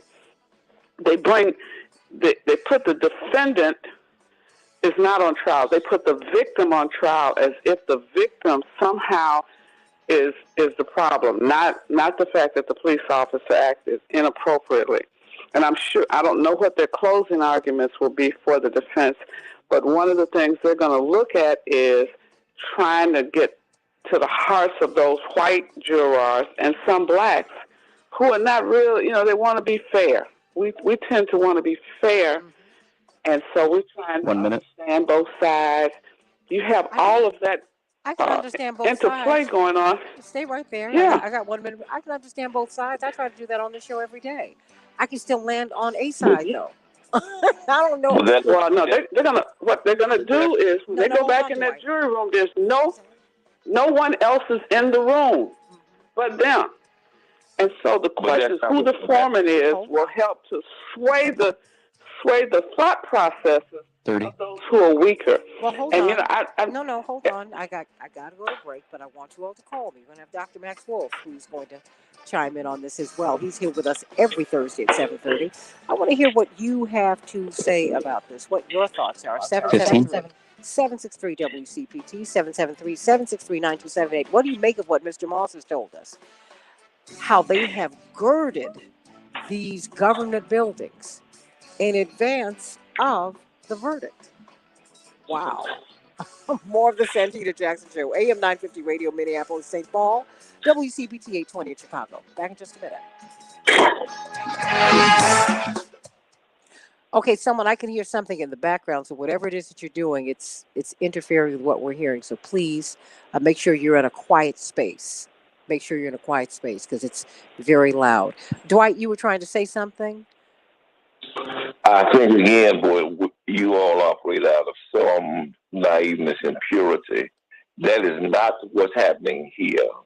It is not based on evidence that the jury is coming with a certain level of, they're predisposed for jury nullification. They come with a prejudice, and so the evidence does not matter. And so when they find one or two white people, with all it takes, who's going to hang up the jury, which is why there's 100% situation where the brother says that he has never been able to win a case. Because I tell you, it's a culture. It's a culture. That what's going to happen is that the community is going to explode because they know there is no way for redress. None. And it's going to explode. They may put him on as a sacrificial lamb and figure out a way how they can give him 1 or 2 years or some. They may try to appease the people, but they're not going to try that guy. They don't think that. You heard the guy that called the other day on the phone. Yeah. On your show. He was already predisposed to let the man go. It's not based on evidence. It's based on prejudice. Well, because what's very interesting is that we have not seen Derek Chauvin's case presented, and there is a body out here that exists. People who believe he was a drug addict and he deserved this, and they didn't even I don't think people even checked the fact, Jeanette, Reverend Wilson, that this man was he's claustrophobic. That is a psychological condition.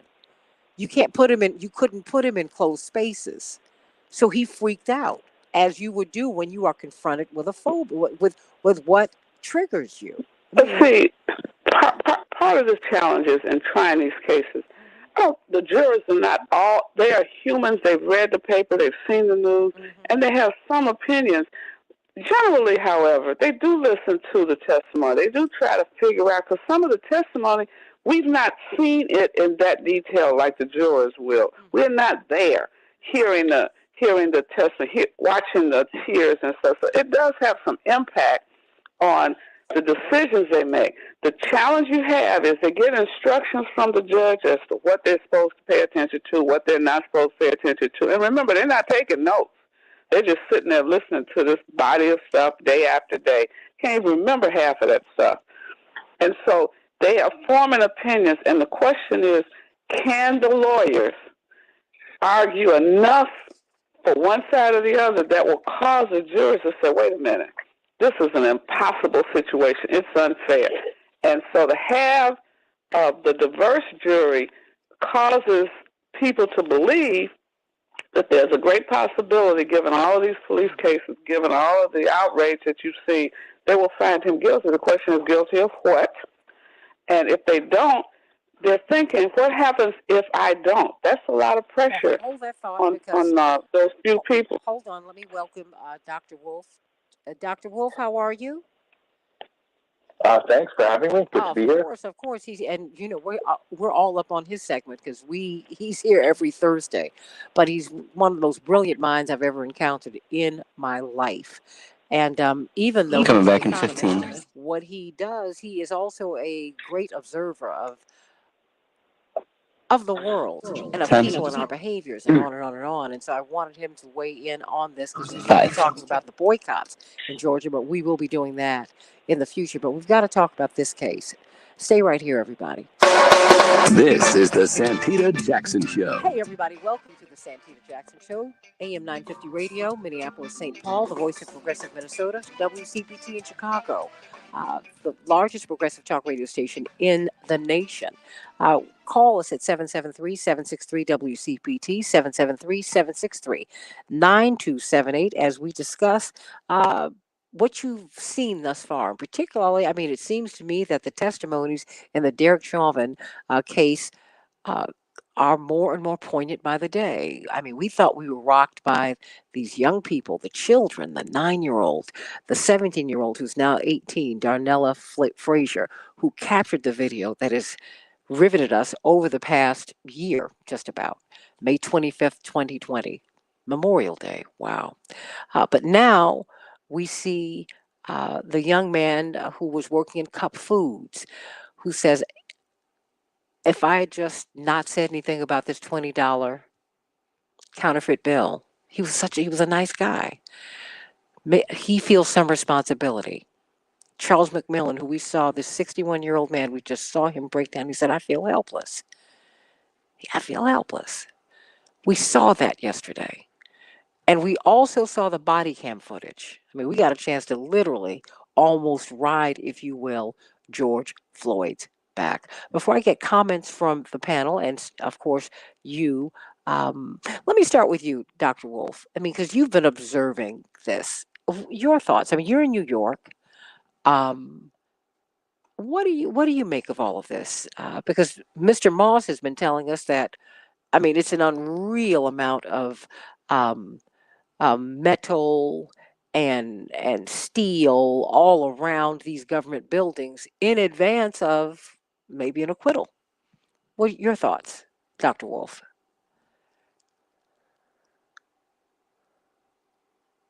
So where this couldn't be your hometown, but for the street signs being changed a little bit, or the name of the courthouse, I think that might be the bigger problem.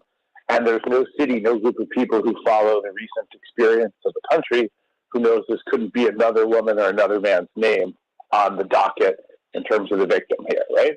And so I think there's a sort of social experience as well as a very specific experience. The specific experience is the trial, the details about the victim here and the perpetrator, right, or alleged perpetrator, I guess. And then there's the social thing, which is this is an endemic social disease. It rises a lot. It's a pandemic in its own right, for which we have done very little in looking for, let alone discovering a vaccine, right? So you sort of have two different levels, and it feels to me like they crash into each other around the case.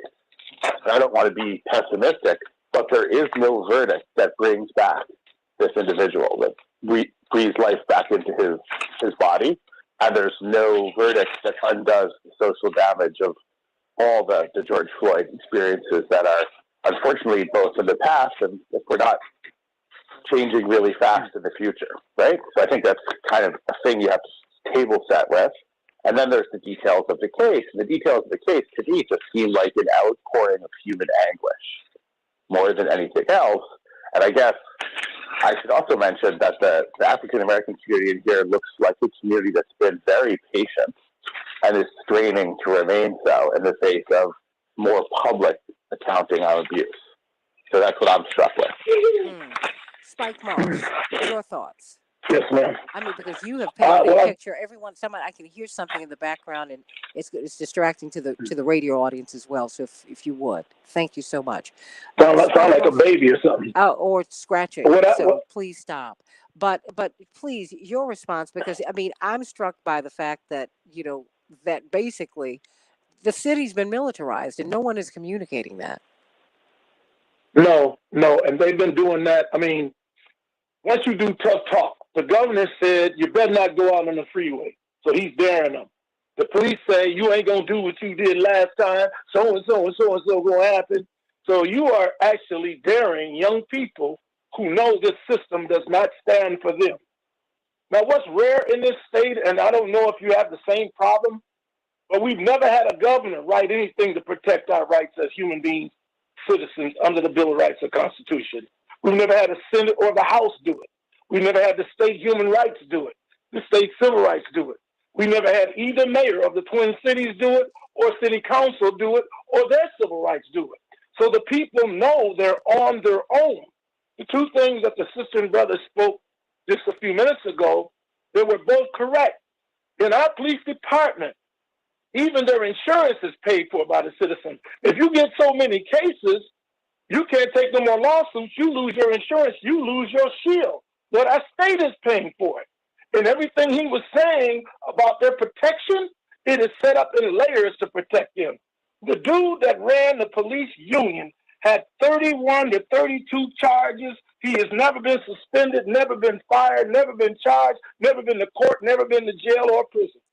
That boy they got right here for this murder, that's a good 18 to 19 charges.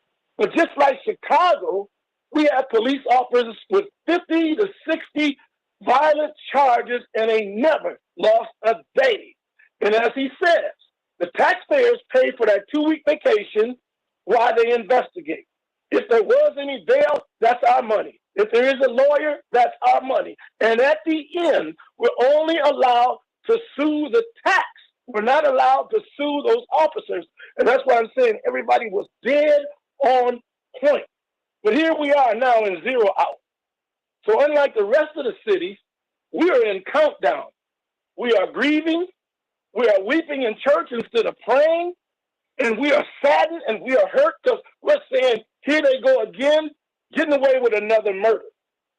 So here's another carrot, because you got a professor on there. I think you said he was a doctor or professor. Mm-hmm. When you live in a state that's anti-slavery because you're so far up north and you had slaves, when you live in a state where they agreed to hang 400 Indians in one day, no crime committed, and Abraham Lincoln said, I can't let you hang that many men, women, and children, go to the Capitol in St. Paul, count the steps. You can kill that many. They killed 38 in one day. The last lynching was in Duluth, Minnesota, 3 black men over a lie. So I'm saying that we're so knee-deep in that top 3. I heard you say 4. But it's Mississippi, Minnesota, and Wisconsin that have the worst. But I don't know of any state that has every racist group homegrown like Minnesota. And so I'm saying we have no justice and we know it. We have nowhere to take the case and we know it. So we might as well stand up and fight back. That's where our young people are at, who are harassed every day, going about their business, pulled over every day, going about their business, having their cars towed every day. So when you can't even move through the city without being harassed, you already have a bias. Everybody has it because everybody has witnessed it. It doesn't matter about your age. One of my cases was a young boy playing in his own yard with his own BB gun. And they walked up and asked his dad, we hear there's a man over here with a gun. He said, that's my son back there playing on the TV. They went back and shot that boy. And every time, and this is something else was said, in terms of the court has nothing to do with it. Y'all all saw Rodney King. There was no doubt how he was beat under them lights by that mob of police. And then they took the trial where they wanted and did what they did in Minnesota, found them all not guilty. See, there's a justice for white people and there's no justice for people of color. But we're forced to go to that kangaroo court where all these racist people are making a decision that will not be in our favor. So we're now in 0 hour, and the only thing Spike Moss can say, if you let one of them go, it's going to go up. I'm on the south side, the north side, St. Paul. There's nothing on black people's mind is that we're not going to get justice. Floyd's family is the one that believes we're going to get justice. We believe we're not going to get justice, and young people are getting themselves ready to kick behind because Minnesota has always done that all the years I was here. Y'all just didn't see it on TV. And I'm going to close with this statement. Here's what y'all don't know about Minnesota. When Martin Luther King died, white people felt that we didn't have any more leader. They attacked the black community with guns. We organized the Black Patrol. We fought back for 91 days. The whole world didn't know there was a gun battle going on over race in Minnesota because of how they suppressed the news while that battle went on for 91 days. I'm trying to give you an idea how filthy this state is. We have no idea. We have no idea. Chris from Wheaton. Chris, what's on your mind? Well, I just wanted to appreciate your guest for making clear the realities of life on the ground in Minneapolis, and Minnesota at large. In popular culture, Minnesota's portrayed as very sort of genteel and egalitarian, and anyone who enjoys music or plays music knows how large Minneapolis looms in the psyche of musicians, as a follower of Prince or Morris Day or Jesse Johnson or any of the great musicians who came from there. But, I just wanted to appreciate that because I didn't know any of those things about those rebellions up there. Now, those of us who listen closely to the music of Minnesota will tell you that there is very clear reference to the racism that exists there, although they try to keep it, more under wraps, I guess, although this is all very kind of explosive news to me. I was just really calling to make clear that watching this case at all, this is a open and shut case. Like, that man was murdered, George Floyd was murdered by a cop, and I would kind of just warn this entire nation that, like, if somehow, some way, and we all are ready for it because we all know the kind of system we live in, if somehow this man is not prosecuted for this murder, I'm not sure this country is going to survive this, because these kids are not like previous generations. They're not going to have it, and they're going to take to the streets in a way that will make last summer look like a walk in the park, for real. I'm very concerned because, like everyone is saying, and so rightfully, this country doesn't do a great job of keeping its officers accountable. I'm frankly afraid that if there's a hung jury, if there's some kind of tomfoolery that allows this man to get off of this murder, I'm not sure we're going to make it through this summer. Like, that's just my 2 cents on that. Dr. Wolf, you are in New York. What is your sense? Are people paying as close attention to this case in New York as we are in Chicago? And I get the sense, as I've talked to different friends in New York, but what are you seeing? What are you hearing? So I'm not sure I'm in a position to talk for everyone. It's lots of different groups here with different things on their mind. But I think people are trying to keep from getting sick. They're trying to find a way to make ends meet, and they're watching this. So I think this is the news for most people, other than their own life. Yeah, here too, and in Brooklyn, I think for sure, right? We have a lot of murals. We have a lot of cultural references, and I think maybe the difference between here and closer to the incident is here the story is about 50 people whose names we know or we don't know, kind of all wrapped up into one, right? So there's a specific case, but I think it's really about being poor, not having a chance, being brutalized, feeling like the double standard gets worse, but the treatment doesn't get better. I think that's more kind of where Brooklyn is at, but probably different folks have a different opinion. But I mean, one of the things about New York, if you like this place and if you live here, and I actually grew up here and stuff too, And New York is never too far from chaos, never more than 20 bad minutes. We kind of know that here. Well, Mark Fancher, your thoughts? Well, I think that it's important for us to recognize that, because we live in the United States, it's the center of our world. We're focused on it. But there is a bigger world, and the experience that we're having right now is not unique. That there are many countries where there are human rights violations, horrific murders, crimes against humanity, which occur all of the time.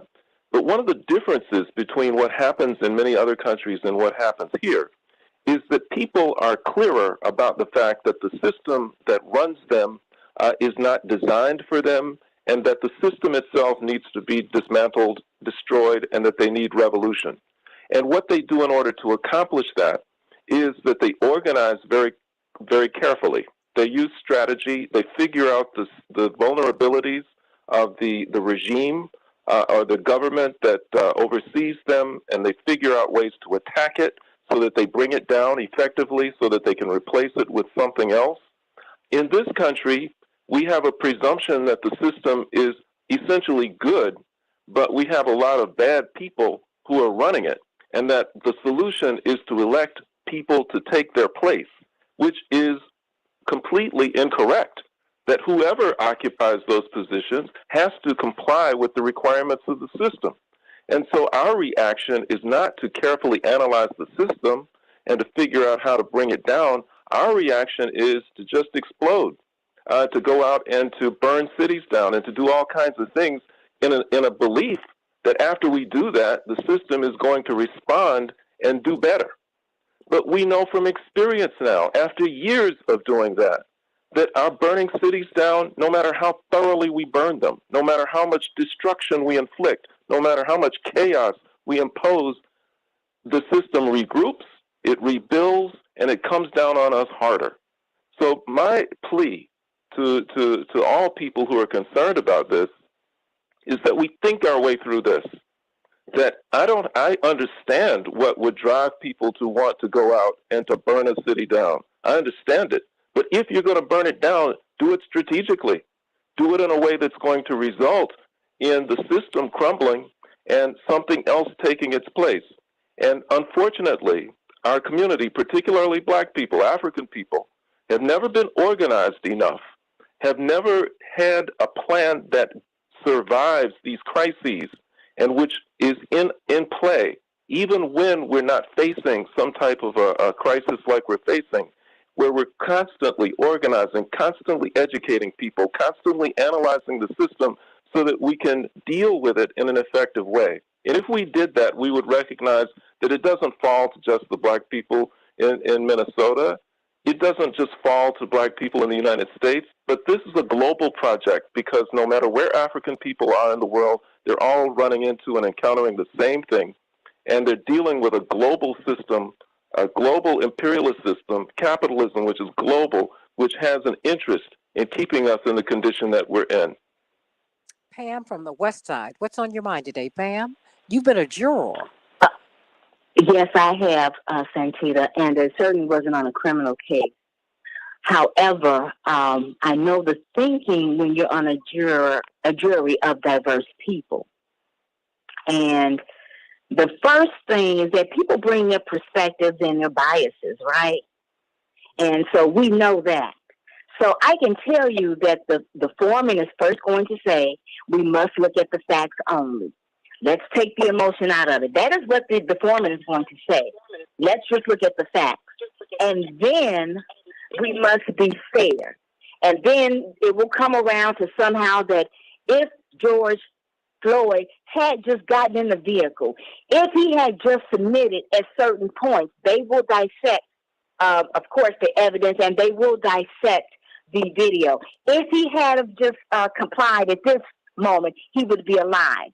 That's going to be the reasoning of those, I'm going to say, of diverse opinions or even races. I don't know, you might have races on the jury. But also, Santita, may I do this, please? Because this racism and hatred is serious. And I'm just going to leave with this. Dr. King said this, and you all know this well. Reverend Dr. King said this. In the final analysis, and I'll be quick, racism is evil because its ultimate logic is genocide. Hitler was a sick and tragic man who carried racism to its logical conclusion. He ended up leading a nation to the point of killing about 6 million Jews. This is the tragedy of racism because its ultimate logic is genocide. If one says that I'm not good enough to live next door, if one says that I'm not good enough to eat at a lunch counter or have a good, decent job or go to school with him merely because of my race, he is saying consciously or unconsciously that I do not deserve to exist. And Santita, I believe that with all my heart. The ultimate logic to racism is genocide. I believe that. We see what they done to the Native American people. Do we think that cannot happen to us?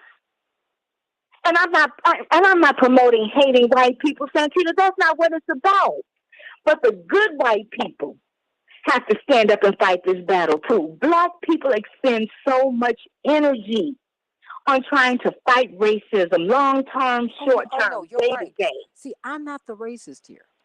See, this is y'all's problem. Y'all got to fight it. Yes. This is a white conversation that needs to happen. All I can do is vent. Okay? But what we and the trauma. See, that's why Bill Cosby would not answer race questions during, throughout his career. He said, no, ask Bob Hope, ask Bob Newhart, ask Johnny Carson when you have the opportunity to interview them. Because, see, I'm not doing this. This is happening over there, and this is happening Santita, to me. Yes, we still don't know if Van Dyke is in jail. I want proof of that he's in jail. They moved him. He's 17 shots. The man who killed Laquan McDonald. I don't know if Van Dyke is in jail. And then the mayor who did nothing about it, I have to suffer the indignity of seeing him on ABC as a morning contributor. Well, those are the indignities that we face every day. Thank you, Santita, for letting me have my say. Well, he Thank actually you. did do something about it. He covered it up, which is why he's not in office today. I'm going to get some closing thoughts from everybody here, just very quickly. And we can stay on Facebook Live for a few minutes after we get off the air here.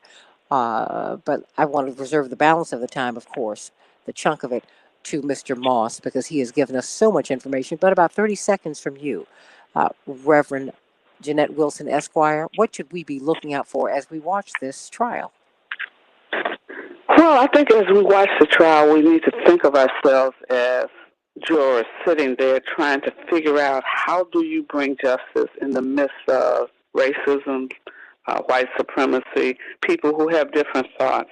I do believe, and I'm not hopeless, I believe that the arc of the universe, as Dr. King says, bends towards justice. God is in all of this. And so I'm not caught up in thinking that he cannot be found guilty, Derek Chauvin.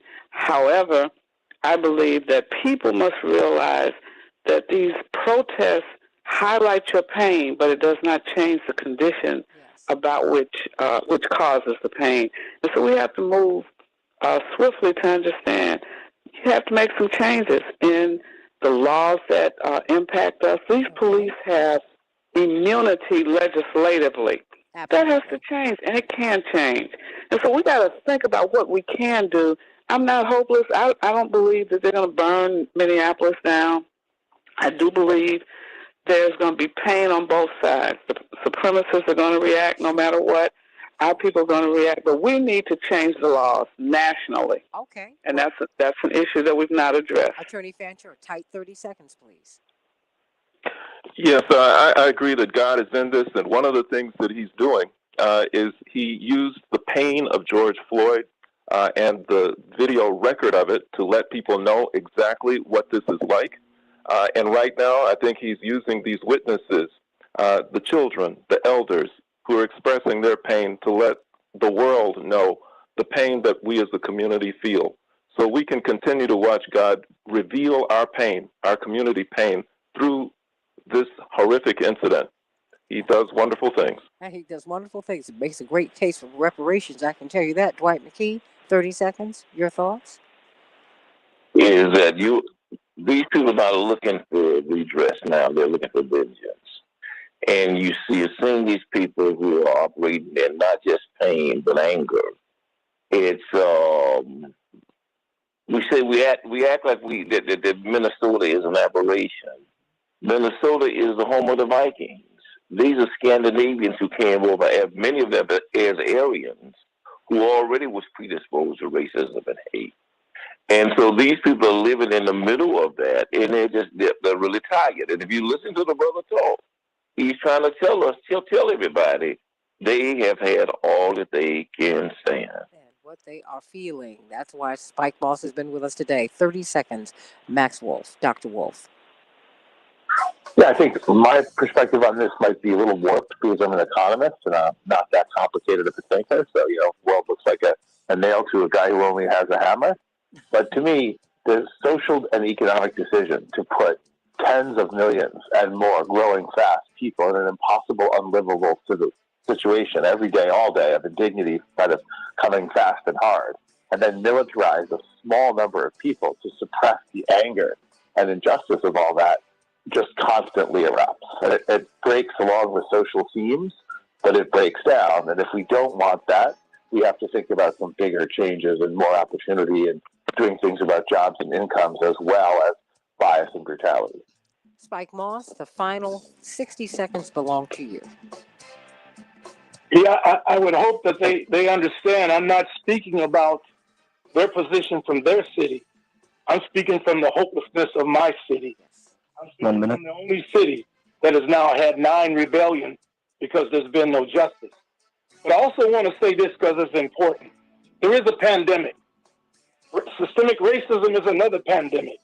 Having enough of nothing is another when it comes to discrimination and denial of opportunity, and the most banks in the history of America who redline against black people. Not only are people lost, confused, hurt, and traumatized, they're at the point where, what do we do from here? We go to God, we beg, we pray, we protest, we set in. Nothing changed. You now have a young generation that has not slowed down to learn about the civil rights movement, to learn about the Black Power movement. They're on their own with their anger and frustration is what I'm speaking to that brings it to a boil. Well, that's why stay right here on Facebook Live on the Santita Jackson and Friends page. Going to get some more closing thoughts from Spike Moss in our panel. Keep watching. We're talking about Minneapolis, St. Paul. This is where he lives. He's given us a front row seat. We would be wise to listen and be prayerful. I'm Santita Jackson. Until tomorrow, God bless. Spike Moss, I want you to continue with what you were saying to everyone, because I think it's important for us. Dr. Wolf, I thank you for consistently saying, I live in Brooklyn. I live in New York City. This is my perspective from where I live. What Spike Moss is giving us is a gift. He's giving us what people are seeing and feeling in Minneapolis. Could you state one more time what these government buildings are looking like? How they've been girded against riots, Mr. Moss? They all look like symbols of the past in terms of forts. When I describe the courthouse, there is a wire fence about 6 foot high. In front of that is a concrete barrier that runs all the way around about 3 or 4 feet high. In between is rows of barbed wire. Then more concrete and another 6 foot fence around just that one building. Across the street where the courthouse is, that fence is 7 to 8 feet high. It is heavily boarded up and heavily guarded from one end to the other, and no one can enter but who's supposed to be there, period. All the businesses that they can board up, they have boarded up. They have made a promise that the police from all of the different surrounding suburbs, as well as the 2 cities, and the sheriffs, the Highway Patrol, and the National Guard are all in place. And from the meetings that I attended, the goal is to make sure they don't lose another $36, $37 million worth of property. There is no discussion going on in any of those meetings that I went to about human beings and what has happened to the human beings and their dignity in this city. They are prepared to save their millions at all costs. And as I repeated before, the governor dared them not to go out on the freeway. They're talking about what they're going to do to them if they do this or that. So they're daring them. You're daring the people who feel nothing but hopelessness. You're daring them to stand up, and stand up they will. I heard the sister say she believes there's hope. We've always believed there's hope. I think that's part of what's taking us so long. We believe these people have it in them to change. Well, you had from 1619 when you grabbed out behind the change. You had from the early 15s to get your foot up off the Native Americans to change. And here we are in 2021, and he's still the same. So the hopelessness is guaranteed because we live in the hells of North America, and I'd be the first to admit everything is south after Canada, and this is Mississippi up north. Dwight McKee? No, he said it all. I just been the weatherman. I've been trying to tell you what the temperature is going to be, but he's trying to give you the real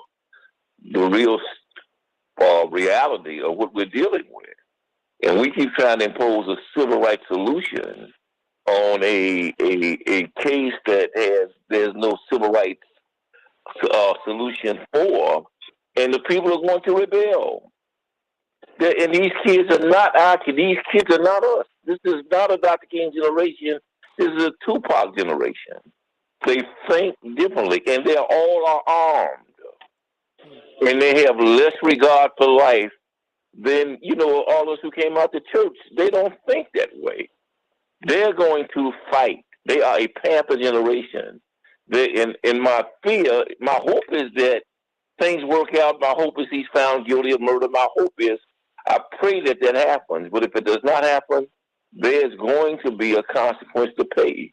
And what the brother's saying is that they have already had 7 of these revolutions that's been unreported. So the community is already geared toward it. We just didn't know it. The other difference, though, this time around is that there's going to be a lot of white people on our side. That's what I don't think that society is bucking on. Is that a lot of these revolutionaries are going to be white kids who are also identify with black causes, and that's going to change the equation dramatically. It won't be like Dred Scott and Nat Turner, where it was all the white people lined up against all the black people. This is going to be a interdenominational humbug. Jeanette, are you still there? I know you've got to run today. Yeah, I'm still here. I think I understand the oppressor arming and securing what the oppressor believes belongs totally to them. I get that. I understand the tensions that the young people have. We've always had that kind of tension, and we've fought before. I mean, don't act like that march across that bridge from Selma to Montgomery wasn't people taking a real stand against injustice. And people died on that bridge. I get that. And I'm saying that just as we made it across that bridge, ultimately, there will be some struggles. There are going to be some fights.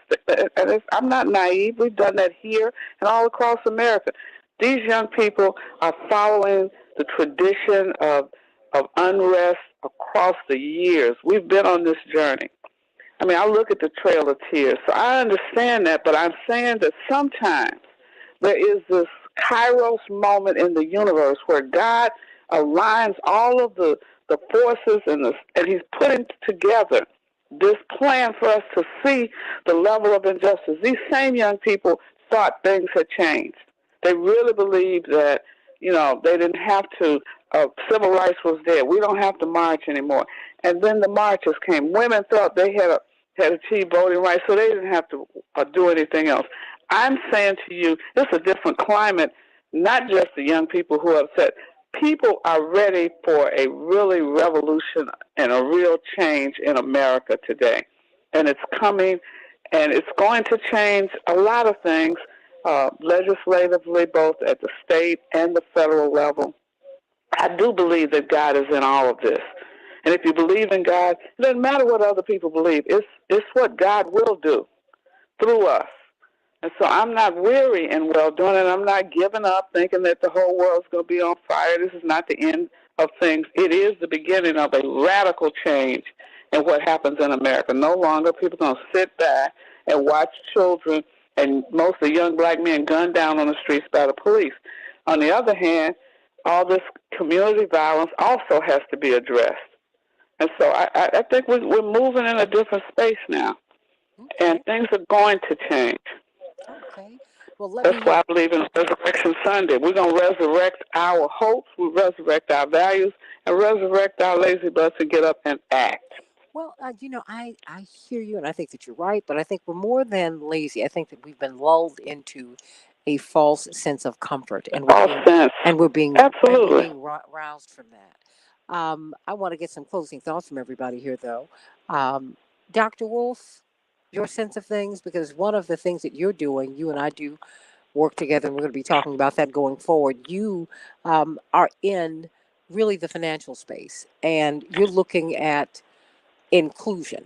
I mean, there is something new that's happening. When I saw this Genevieve Hanson, the EMT, the young white lady, when I saw these white kids jumping out, I didn't realize that there were this many white folks who were literally on the scene advocating for George Floyd. And she walked into that courtroom angry. I mean, and she was reprimanded by the judge. And she didn't care. I said, there's something else going on here, because you have people who are pushing back against the establishment as she sat in her uniform. Dr. Wolf, where do you see we are? Where do we go from here? Look, I think the last 20 years, so this millennium so far, and the young millennium, I guess, but the only one most of us know as adults, if we're younger, has been a time of exploding upward wealth redistribution and a collapse in basic opportunity. Whether that's the promise of healthcare that didn't quite work out, or the promise of an economic boom, meaning jobs or job security, or the promise of being able to afford a house by getting a mortgage, or the promise that the government wouldn't just leave you to die in a pandemic that it basically celebrated its own mishandling of to the point of gag-inducing grotesquerie. But I think the really fast recent thing is I don't think the America stumbling out of quarantine is the same America that went into lockdown for 2 weeks 13 months ago. And I don't think any of us know. And I think people who think they do know how much it's changed and how it's changed have told themselves a happy story to feel better, which is understandable, but usually quite poor social science. So I think the general belief in authority was cataclysmically eroded by the fact that a person like Donald Trump could get elected and stay elected, but he is really just a symptom, right? An aggressive one, but a symptom of an underlying collapse of the legitimate standard order of America. And in a country this violent and this armed, a vacuum won't last, and it's likely to be filled with a lot of instability. And I think that will be what we'll become as famous for as we have seen ourselves as stable for a long time. I think when that breaks down, it takes a long, bloody time to establish a new stability. And into that, I think there's just a lot of uncertainty. And my guess is that uncertainty, that volatility, won't change that much on the national level, no matter what the verdict is in this case. Mark Fancher, before you go? Well, I just don't see anything new in all of this. I know it feels new, but we've been here before, time and time again for decades. And, I think that the civil rights movement was really an aberration in terms of our response to our oppression. Dr. King was extremely disciplined, extremely principled, and so powerful in his personality that many people followed him and were impacted by him and were shaped by him. And so he made an impression. But underneath the surface, for even the time that he was most active, there was a large group of young people who were restless, who were frustrated and angry and prepared to throw down. Even people who were in presumably nonviolent demonstrations, many of them were packing heat. And when Dr. King wasn't looking, they were out, engaging in militant action. So that's always been there. And we've burned down cities many times before, which shows the extent of our frustration. But we've got to stop this cycle. What happens is that, somebody gets killed we get angry, we get frustrated by the outcome that the system gives us. We go out, we act out emotionally, we burn some things down, and then after the fires go out, we sit down and do nothing until somebody else gets killed. And that is a cycle which, at this point is inexcusable for us as a responsible and conscientious people. God is in this, and he's revealing things to us that we can and we must look at so that we can change our condition. He's not going to do that for us. We have to do it. And in order to do it, we have to be analytical. We have to look at how the system is constructed. We have to recognize the fact that it cannot be reformed. It cannot be made right. We cannot trust the people who are at the levers of government to make the changes that we want. No matter how much we scream, no matter how much we burn things down, they are not going to do it. And anybody from our community that we put into those positions, they're not going to do it either because the system won't let them do it. And so we've got to dismantle it. And there are ways to do that. The information, the analyses, they've all been done. There are many thinkers who have written about this, and we need to sit down, study it, analyze it, and put together a plan for making it happen. And I continue to say that the only thing that power respects is power, and we don't have any power whatsoever. And the only way we're going to get power is to get control of the things that give people power. And it's not money, it's not positions in government, it's control of resources. It's control of oil, diamonds, cobalt, manganese, coltan, and all of those things are in Africa. And to the extent that we're not focused on trying to get control of Africa for the benefit of African people globally, we're falling down on our job. And, that's the long-term solution that we've got to be patient enough and consistent enough and disciplined enough to follow in order to bring about a final resolution of this.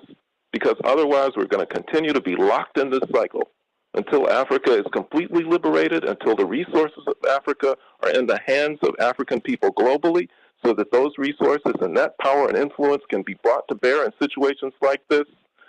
We're not going to have a prayer for surviving America. We need to be able to say, if you kill a George Floyd, you're going to have to go without oil. We need to be able to say, if you kill a George Floyd, you better watch out because the United States of Africa has a military that is 10 times stronger than yours, and they will come over and crush you. We need to be able to say that diplomatically, don't even think about going to the UN for support because the United States of Africa has more diplomatic influence than anybody else anywhere. Until we're in that position, we don't have a prayer. We can act out all we want to. We can burn down as many things as we want, but it's not going to get us anywhere. Spike Moss, your thoughts before Dwight McKee closes us out. Spike Moss, thank you so much for being with us today. Thank you. Thank you. Your final thoughts. My pleasure. My final thoughts is they're all right. The female is right that in our generation, that's the way we thought. But your last speaker, as a child that came from the Black Power movement, we understand the power. But here's what I want to close out with so everybody don't lose sight of this kid out here. We've never had a kid in the numbers of single-parent homes. We've never had a kid addicted to drugs at the level in all of the drugs that he's addicted to. We've never had a kid that's an alcoholic before he's grown. We never had a kid in and out of prison and in men's prison while he's a kid. We never had a kid losing his life while he's a kid gang banging in the street, selling drugs in the street. That anger is all in one stew. It ain't no chicken, it ain't no shrimp, it ain't no lobster. It's everything I said is in this kid who's angry about the way he's treated and at the same time angry about the way he is forced to survive and exist in this country. When he steps in the street against police, he brings all of that with him, is what you have to understand. I'll never say you're wrong. I'm saying you don't understand this kid and his frustration and his belief nobody cares. And life to him, our symbols were football teams on our hats and shirts. His symbols are bones and skulls. He represents and respects death. He ain't afraid of death. So he's going to go regardless of our opinion and how we did things. and how we feel about things.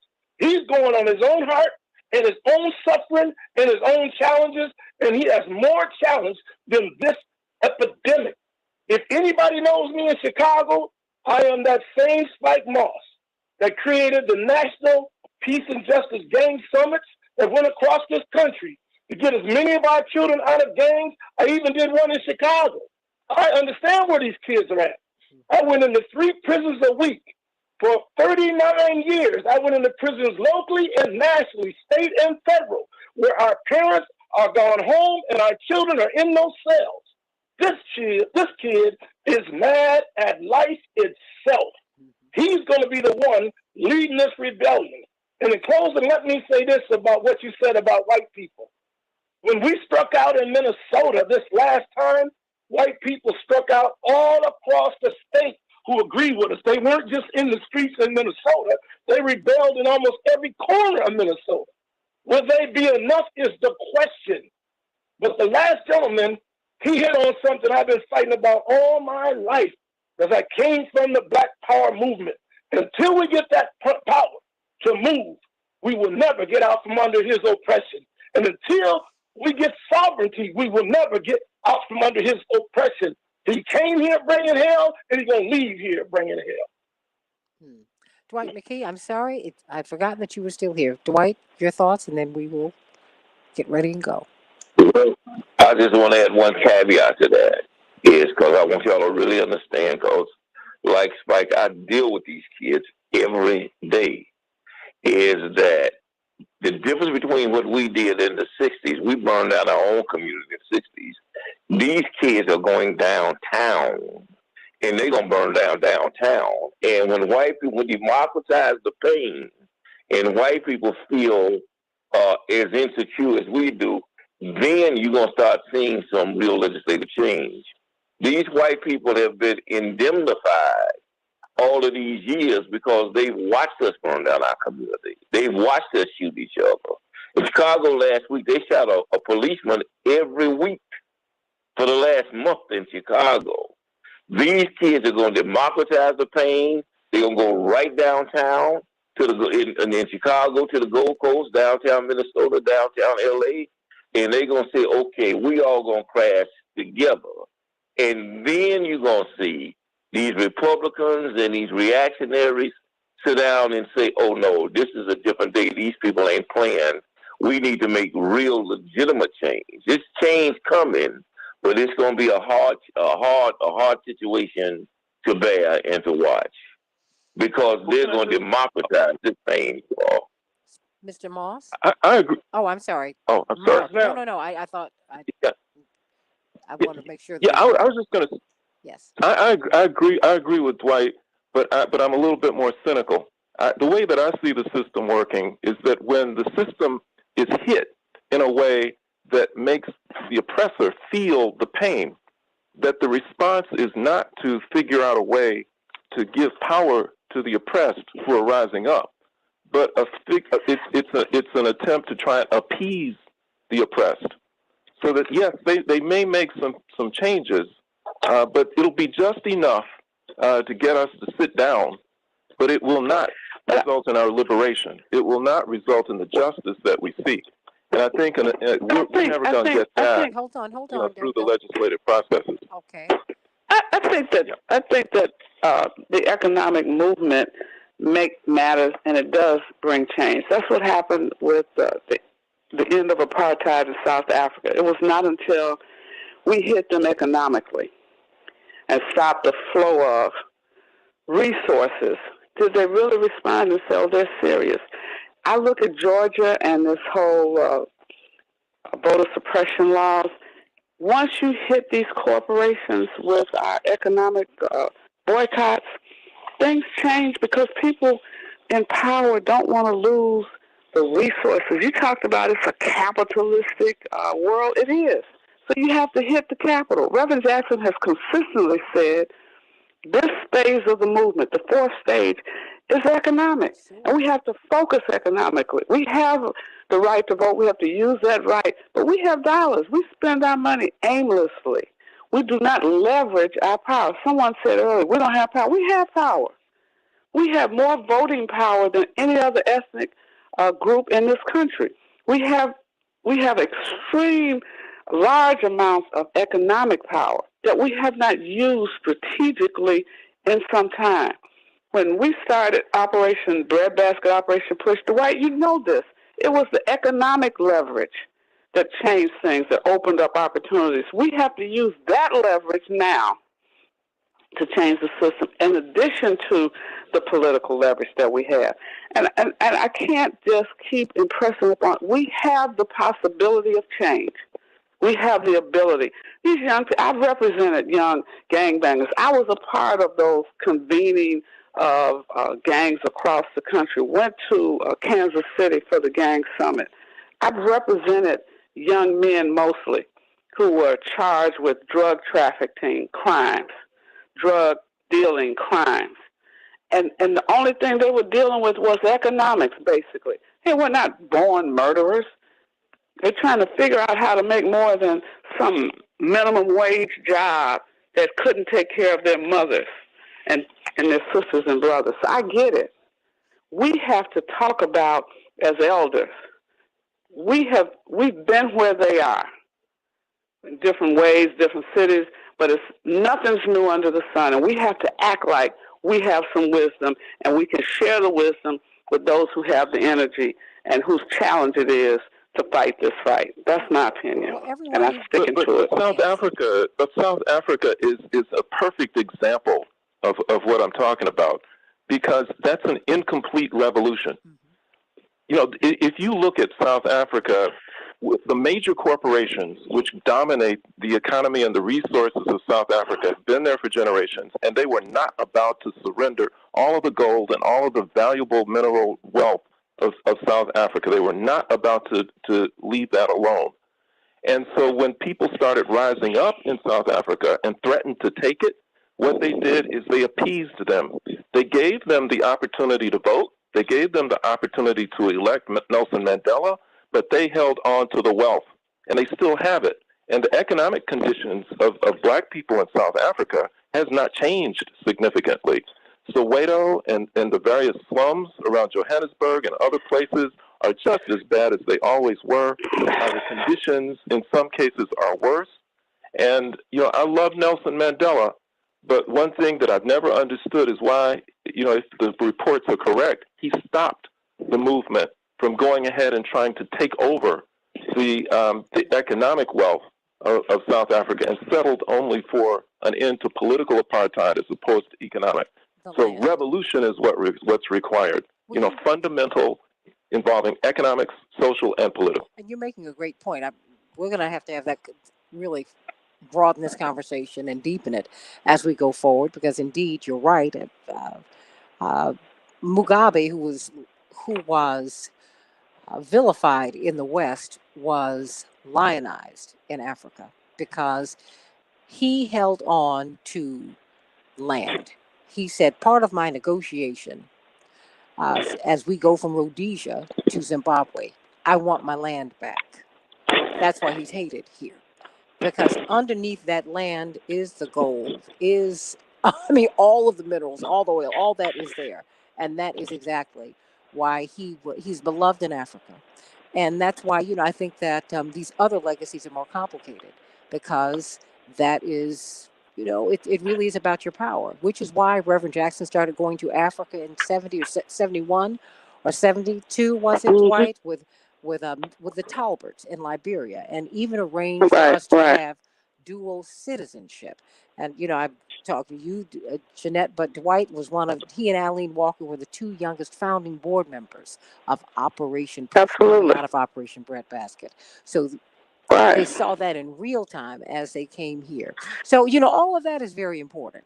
But I think Santita, we have to have a show that really focuses on our ability to hold on to and acquire more of the land. The land has the resources, natural gas and oil underneath the land. Well, that's why the black farmers, we have given away more land. Well, no, black farmers, we got to have that show. It wasn't just given away, but I've had that show, and we can have it again. We can continue to talk about it, because we've lost 90% of our acreage in less than a century. at the close of the last century, at the close of really, at the beginning of the 20th century, Black people had 14 million acres of land. Now we have 1.4 million, and it's dwindling. And it's dwindling. And true riches are in land. Ask Ted Turner, ask Bill Gates, people who owned land, ask the Irish. That's their fight with the British. That's the fight all over the world, owning your land ownership. But part of the other fight is, and I can say this as someone who's in media, is hearing a Spike Moss. See, we talk about in Minneapolis. We talk about a lot of people, and I would say this, as a pundit on Fox News. But you don't need to talk about people, you can talk to them. So I don't want to be academic about Minneapolis, because Reverend's been going there for years. He knew Prince when Prince was about 12 or 13. He was the Wunderkind, the child who played all instruments brilliantly when he was about 12 or 13 years of age. He was known all over Minneapolis. That's why 12. That's why Spike Moss is here today, because he's telling us this is the pain that we're in, and I'm telling you, he's trying to tell us, hey, this is where we are. I see a rat here, and that is what I'm hearing. I'm hearing and feeling that pain, and I don't want us to let that go. As hopeful as I am, as I hear you, that having been said, I want to hear what he has to say. I want to hear what these people are saying. Because one of the songs I'm going to start playing, I got permission from Gary Hines from Sounds of Blackness, is Sick and Tired. That is a Minneapolis-based group. They are world renowned. But if you hear their music, you hear the pain and the possibilities of our people. When you hear Spike Moss, you hear the pain and the possibilities of our people. And when you hear this whole panel, Dr. Wolf, Dwight McKee, Attorney Mark Fancher, Reverend Jeanette Wilson Esquire, we hear all of it. And all of these issues matter. So I love you all very much. I want to thank you for being with us today. But I've got to roll on to do a little something else before this trial comes on, because we've all been